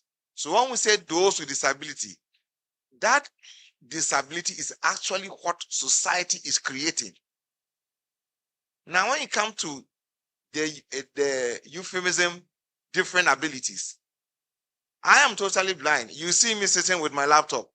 I'm reading from my laptop. You see there's the headset right just around my neck. It's not there for fanciful reasons. I'm actually engaging my laptop via a speech app. So the application is communicating to me in my ears, right? That ability to listen to my laptop, you sitting here who can see also have that ability. So my ability is no different from yours. If you are put in my situation today, you'll be compelled to do same. If my eyes are open today, I'll also be compelled to do things the way you are doing them. And we feel that, running away from society's actual responsibility and using different terminologies like those with different abilities is only making society feel good about themselves. We are persons with disabilities, and those disabilities are created by society, not us. We have impairments. That one, we are okay. You are born a man, you are born a woman. You are okay with that. Society should make it possible that if you're a woman here and you want to go and urinate, there's a urinary for women, right? If you're a male and you want to go and urinate, there should be a urinary for males. Having said so, we've run out of time. I'll quickly give my panelists the opportunity to actually give their concluding remarks with regards what they see the future of persons with disabilities being in tertiary institutions so far as enhanced inclusive education is concerned at the tertiary level. Yes. Yes. Okay. What the small thing I want to say that inclusion has come to us. We have to embrace it. We are not saying that you should lower standards for us. We are saying that you should create access for us. If you create access, in fact, those you see on the streets, they can all attain what professorship or what engineer is. But is that what something that is preventing them from getting there? So some of us, our successes speaks about what inclusion. So I'm a professor because of what inclusion. I'm not what a superhuman being. You see, oh, no, I'm not superhuman being. It's inclusion that has what brought me to this level.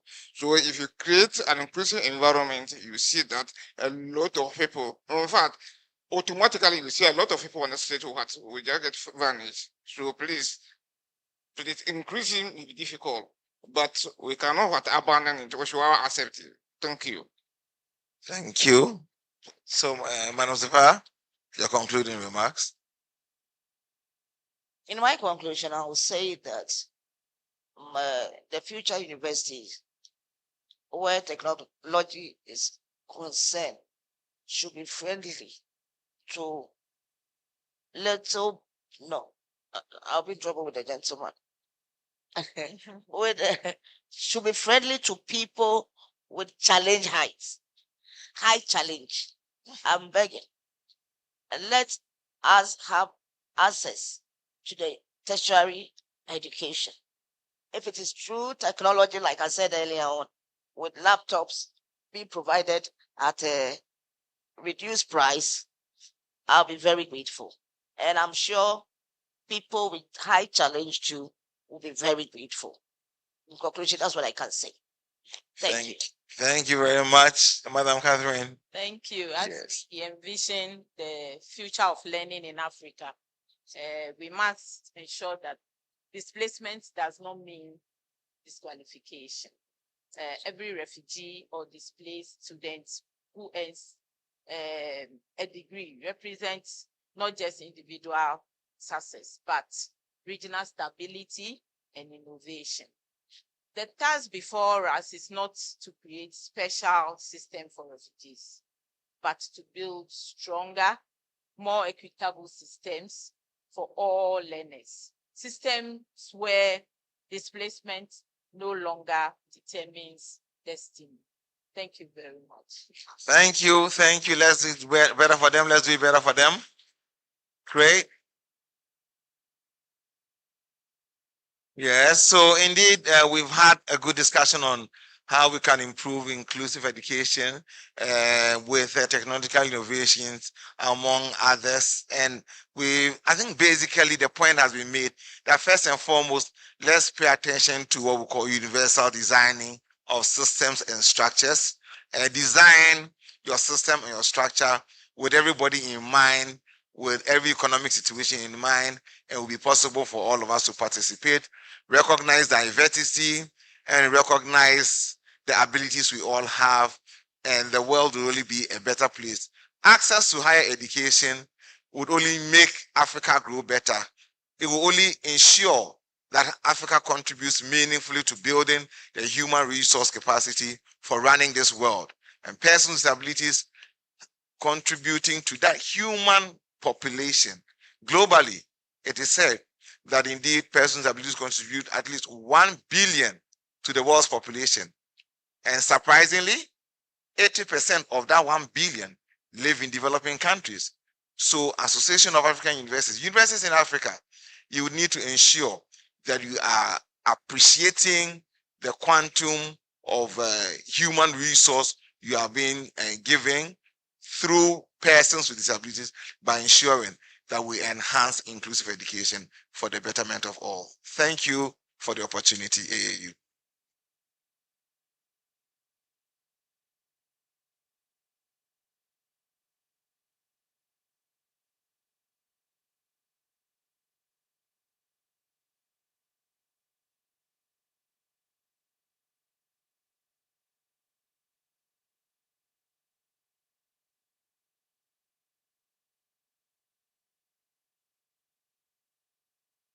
A round of applause, ladies and gentlemen. Oh, please, hold on.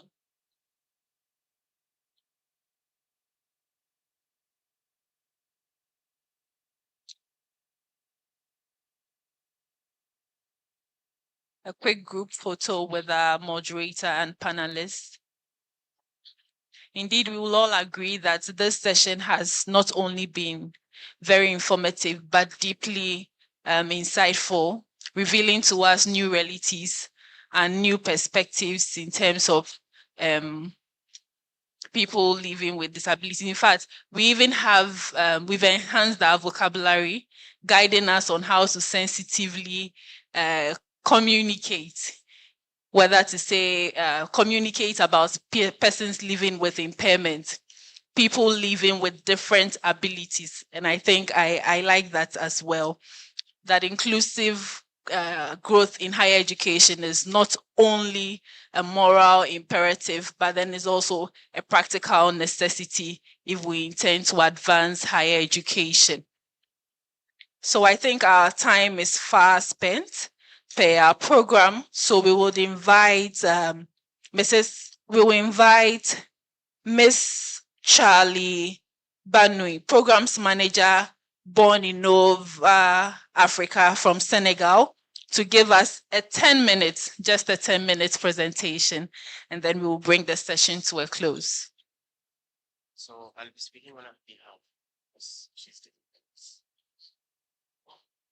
Okay.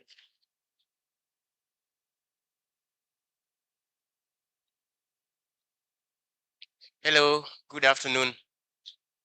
Yeah.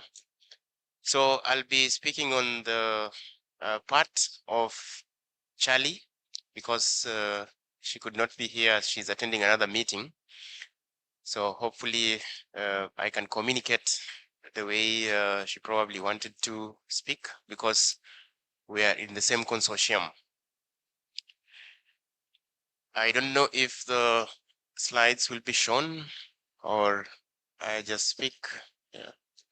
Okay, yeah. So say a few minutes. Yeah. Otherwise, as that is being done, it is interesting that this week I have been speaking just before lunch hour.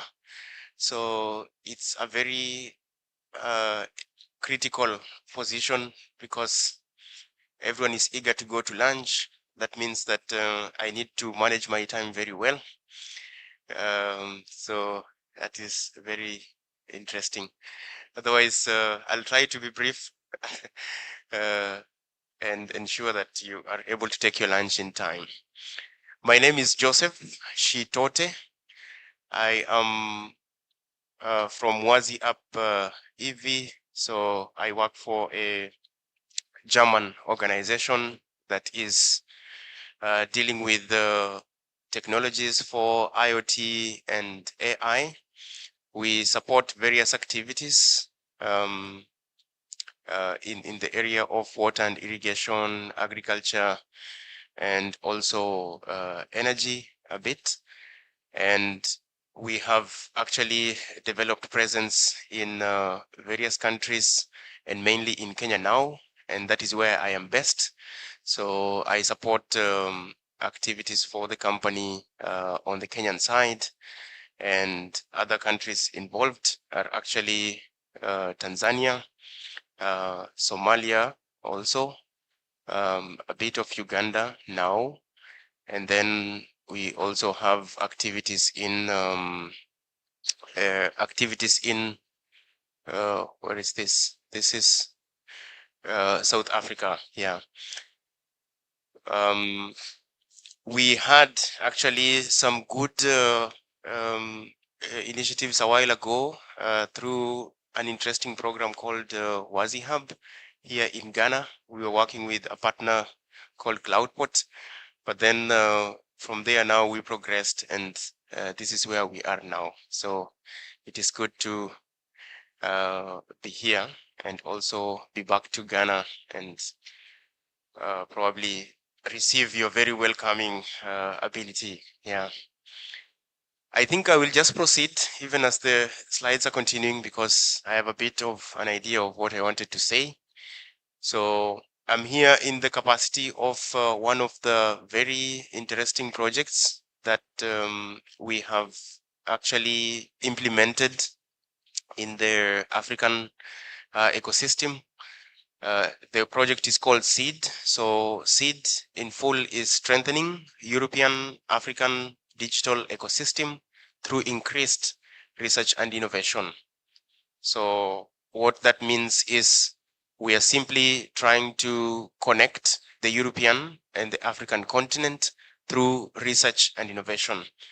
And I think this is the proper platform to actually talk about these things, since you are the team that is focused on that raw research and innovation activities, and that would actually connect very well in the innovation space, and to get some ideas on how to probably manage the gaps that exist between the European and African ecosystem. We have various partners working on this project. We have 5 partners in Africa and 5 partners in Europe. On the African side, we have Senegal. We also have in Ghana, we have 2 partners, that is Hyperspace and also Association of African Universities involved also in this project. And then we have Kenya through WASIAP. And then we have South Africa. There are 2 partners, that is Metis and also Enrich in Africa. On the European side, we have our coordinator, Steinbeis. So the representative is here, called Crispin. And then we have Bondinev, the lady who was to speak with you. We also have BPI France and BPI France and BPI France and 2 others. So in this consortium, you can see already we have activities, key activities in Africa. Ghana is already heavily involved, 2 partners involved in the consortium. That is Association of African Universities, which is this team that is here, and also Hyperspace. And in this case, what you're trying to do is to actually, how the project is structured is we have managed to connect the goals, the Sustainable Development Goals, the EU Global Gateway Initiative, the African European Agenda, Innovation Agenda also, as well as initiatives that come out of it. So the likes of Agenda 2060 for the African Union, the AFCTA, also many of you could be aware of this. So the project is actually tailored around these activities. So we are very well aligned with the initiatives and innovations for and policy line for the African and the European collaboration ecosystem. On the next part, we have had various activities, and I think this is where the important part is. So you could scroll, if I can see the slide has come up now, so better to have some visual ability. So just go to, go forward. These are the partners. So next slide.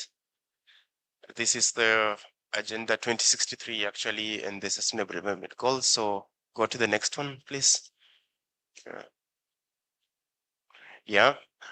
So in UNDERSEED, we have implemented a human-centered design methodology. That means that we ensure that all our activities come from the needs of the respective target group that we want to implement some of these solutions. So we work first, we work from the population coming back in terms of the various activities and innovations. Next slide. We have had various activities that actually try to address the respective gaps in this area. We have had bootcamps, we've had webinars, twinning programs, soft landing missions, the youth training program. it is interesting that actually on the Ghanaian side, yesterday we were having a good networking session in the evening, and an organization in Ireland found an interesting twin on the Ghanaian side and decided to travel and set base here to launch their product here. So on the healthcare side. So through this program, we can see that there is some very strong direct impact on the innovation activities and innovation ideas. Yeah. Next slide, please. So these are some of the webinars that took place. We had Ghana last year. We also had Senegal on the other side. We have had the South African webinars. We also Kenyan webinars. Many, I don't know if some of you participated in some of these activities, but then, yeah, these are some of the webinars that we did. Next slide. We had the learning expedition. So the learning expedition took part in all the pilot regions. So Kenya, Ghana, Senegal, and South Africa. Here we decided to showcase the Ghanaian learning expedition because we are in Ghana. So we need to show you that it actually took place on the Ghanaian side. And while this was happening, so the learning expedition mainly was to bring to connect the respective solutions and innovations to their respective markets. So to help innovators meet and actually integrate with the market ecosystem where they would like to deploy their respective solutions. Yeah. So that was the purpose of the program. Next, please. Yeah, we've also had the soft landing mission. So the soft landing mission was a 3-month program, again in all pilot regions. Here we showcase the Senegalese soft landing mission. And during this time, it was an opportunity for the respective innovators to actually connect with let's say the market, yes, but then to actually physically, or rather virtually and also partially physically, to meet the respective areas where they would like to target their innovations, and to work together over this 3-month period to modify their product deployment methodologies, the best way to actually launch the program in the respective region. So it was a very intensive 3-month program just to help in that market linkage and actually route to market strategy. Yeah. The next, please. Next slide. We have had the twinning program. I've explained this a bit, and yeah, this was a very strong program. I think the universities need to really adopt this kind of methodology and to seek opportunities that actually enable twinning, because you have a direct exchange of ideas and also methodologies of how to enhance your internal systems. Yeah. The slides are gone again, but yeah, the next program was the digital youth training program, and this one happened in Kenya. And here we were simply training young women and men. Yeah, mainly focused on, highly focused on actually supporting women in this program. And the purpose was to give them basic skills on the IoT and AI technologies to enhance and fine-tune their solutions. Yeah. And finally, we have actually another interesting tool that we have developed within the SEED program. We call it the Science, Technology, and Research environment. With the slides, I think the slides will be distributed, so you will have an opportunity to see and even go into the platform and become a member of the platform.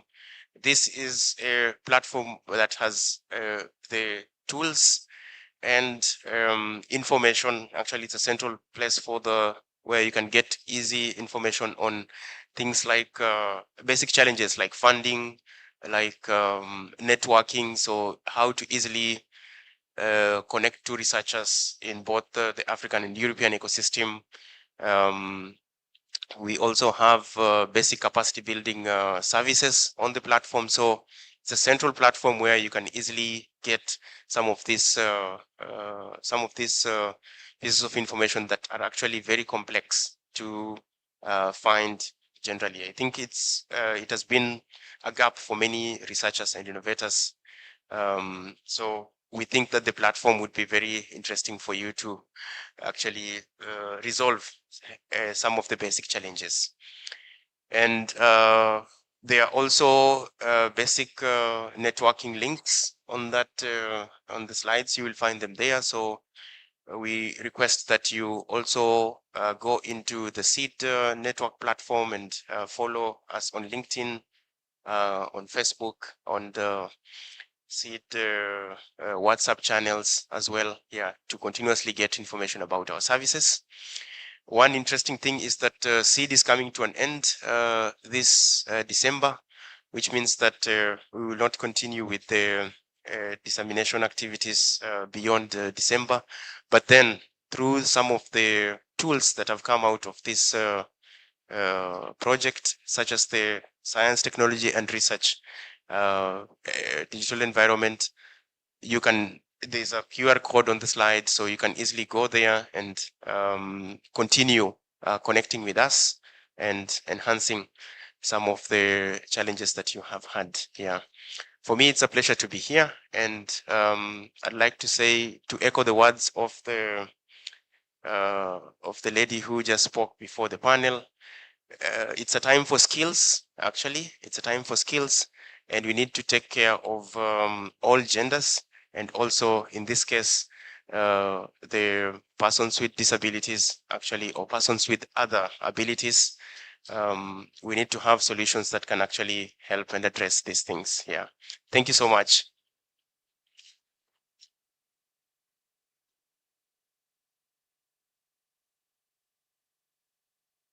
Thank you very much for bringing us up to speed on some of the key initiatives, particularly the SEED project that is promoting research and innovation. Also soon we are wrapping up, and we will do so with closing remarks from Professor Obadino from the Association of African Universities. A round of applause, please. Thank you. Let's clap for ourselves. It's been a very interesting day, and I believe you've all learned a lot, including myself. I've learned today in bringing this program to a close. We give these closing remarks on behalf of the Secretary General of the Association of African Universities, AAU. Distinguished panelists, colleagues, students, ladies and gentlemen, as we come to the close of today's celebration, I wish to express our sincere appreciation to all who have contributed to the success of today's program for the African Universities Day. To our moderators, speakers, cultural performers, and every participant joining us from across the continent, I say thank you. Today's discussion has shown that the future of learning in Africa is not a distant dream, but a shared responsibility. We have been reminded that our universities must embrace technology, innovation, and inclusivity as the cornerstones of educational transformation. We must build institutions that produce not only graduates, but innovators, problem solvers, and ethical leaders who will shape Africa's development. The rich exchanges on curriculum redesign, financing innovation, and inclusive education have challenged us to act to make our universities more accessible, more responsive, and more connected to Africa's socio-economic needs. At the Association of African Universities, we reaffirm our commitment to supporting this transformation through leadership development, quality assurance, digital learning initiatives, and research partnerships that empower our institutions. As we live here today, let us carry forward the spirit of collaboration and the conviction that education remains Africa's greatest tool for transformation. Thank you all for being part of this celebration, and may we continue to work together to shape a brighter, more inclusive, and innovative future for African higher education. Thank you, and God bless Africa.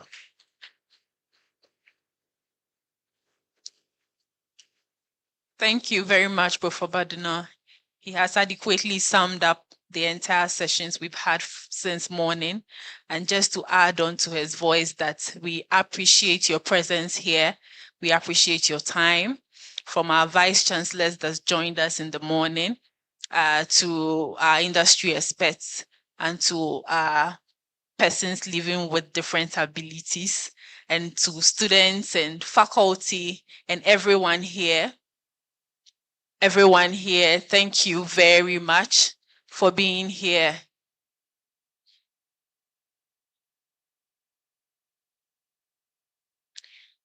So yes, all too soon we've come to the end of today's session. And like we said, it's a week-long event. We started from Monday with a virtual session. We had a high-level discussion with university leaders. And then on Tuesday, we had a policy dialogue with key policymakers from various continental bodies and universities. And today we are here. We celebrated, or we are still celebrating, the Africa Universities Day, but it doesn't end the celebration because tomorrow we have another event. So we will be sharing a link with you. I am sure through most of our communication, for those that have been receiving our communication, you realize that there is a registration link. And if you don't, I'm sure you registered at the entrance. So we would have your details, and we will make sure to send you the registration link for the ensuing event. Tomorrow we have another very engaging discussions with various partners starting from 9 a.m. And this is going to be a virtual event. And we are hoping to see you all connected and welcoming you. And then on Friday, we are going to have an innovation expo at the Association of African University Secretariat, which is about some 5 minutes away from here, or even less. All you have to do is just pin into your Google Map Association of African Universities, and they would bring you right there. And this innovation expo would have exhibitions and innovations from students and from key faculty members as well. So we are hoping to see you again on Friday. So it's not a goodbye yet, because we are going to see you on Friday and participate in the Innovation Expo. So once again, thank you all so much. And don't forget to connect with us on our social media platforms. We are on Facebook, we are on LinkedIn as Association of African Universities. And then also we are on X as AAU_67. And we stream all our sessions live on our YouTube platforms. So please connect with us. And also don't forget to use the hashtag AUDay25. Thank you. Please don't leave yet. We have item 13 for you, and then we can all disperse. Yeah. Have a great day, you all. The 1960s was not only a watershed, but also a vital historical landmark in Africa's struggle and search for modern identity. It was a period that most colonial territories achieved or were about to achieve political independence, and also the beginning of the so-called development decade, when African countries immediately found themselves drawn into the vortex of international conferences of varying motivation, rationality, and utility, ostensibly designed not only to analyze but also to prescribe solutions to their problems. Education naturally received high priority, not only as a means by which centuries of ignorance was to be wiped out, but also the means to train and develop the skills and high-level manpower to replace the erstwhile colonial official, as well as staff the new and expanded political, administrative, social, and economic institutions. In December 1960, the United Nations Economic Commission for Africa organized a conference in Khartoum, Sudan, in which, among other things, inter-African cooperation in the development of higher education was discussed. The ministers of education in newly independent African countries again met under the auspices of the UN Economic Commission for Africa in Addis Ababa in May 1961. To discuss the importance of education to economic development. During the meeting, a committee of 6 African states was asked to prepare a synthesis of educational goals, targets, and qualitative attainment during the next 25 years, decided by the African states. This became known as the 20-year Addis Ababa Plan. This meeting was followed in September 1962 by a meeting of a more specialized conference on the development of higher education in Africa, organized by the United Nations Educational, Scientific and Cultural Organization, UNESCO, in Tananarive, Madagascar. Heads of African institutions of higher studies taking part decided to follow this by a private meeting outside the main framework of the conference, which they did, and decided to meet at Khartoum in Sudan to consider the practical means of developing inter-university cooperation in Africa and the measures necessary for setting up an organization which would give effect to the cooperation. The first meeting of heads of African universities, held at the University of Khartoum on 16 to 19 September 1963, decided that the creation of an Association of African Universities was desirable. An interim committee was appointed and charged with 1. Drafting of a constitution for the proposed association, and 2. Convening a conference to bring the association into being under the constitution.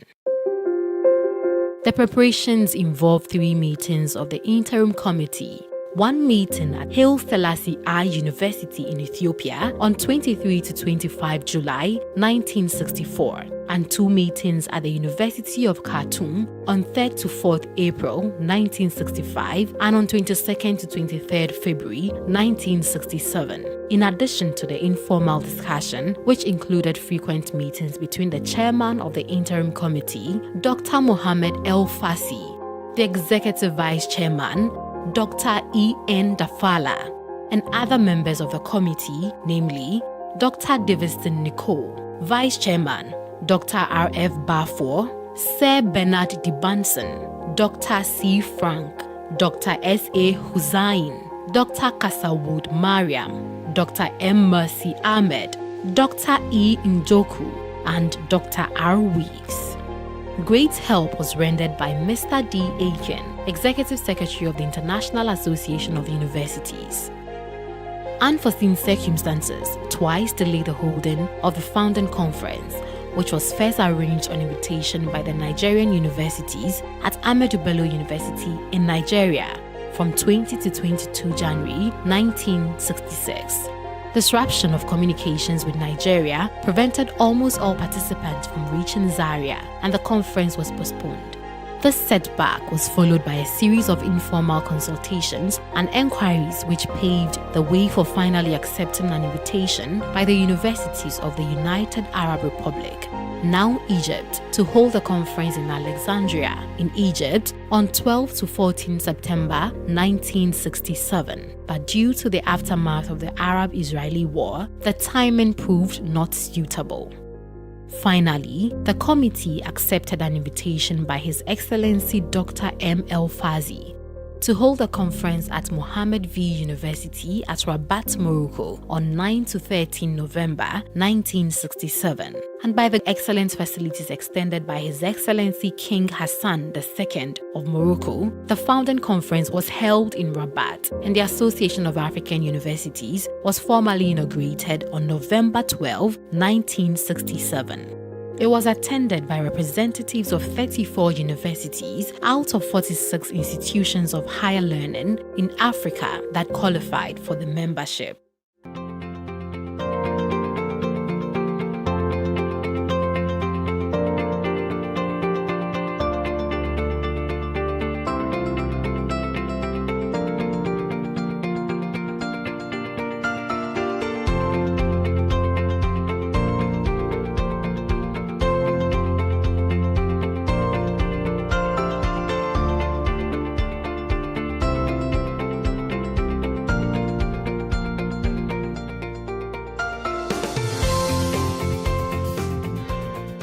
A year after its formation, the AAU became an affiliated member of UNESCO and an associate member of the International Association of Universities.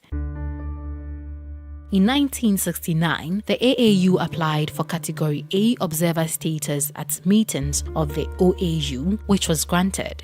And in 1994, to coincide with the inaugural anniversary of the AAU, the then Organization of African Unity, now African Union, declared 12 November of every year as African Universities Day in pursuant to Resolution CM/Res.1534 passed by the OAU Council of Ministers in June of that year.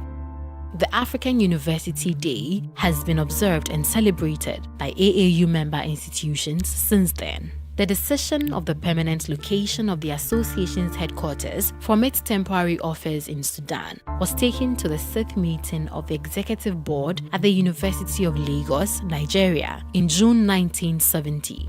The offer from Ghana was chosen upon presentation by the then Vice-Chancellor of the University of Ghana, Professor A. Kwapon, of a formal letter from the government of Ghana indicating the facilities and immunities that would be accorded the association.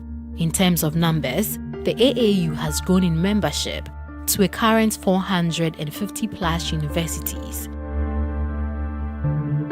During the association's 8th General Conference in Accra in January 1993, the bylaws were changed to allow associate membership. The International Center of Insect Physiology and Ecology in Kenya became the first associate member. At the 12th General Conference in Abuja in May 2009, the Nomenclature Executive Board was changed to Governing Board, and the Executive Committee, comprising the President and the 3 Vice Presidents, was established, with the Secretary General serving as a secretary to both the Executive Committee and the Governing Board. Distinguished ladies and gentlemen, this has been a brief history of the apex higher education body on the continent. This is AAU, the voice of higher education in Africa.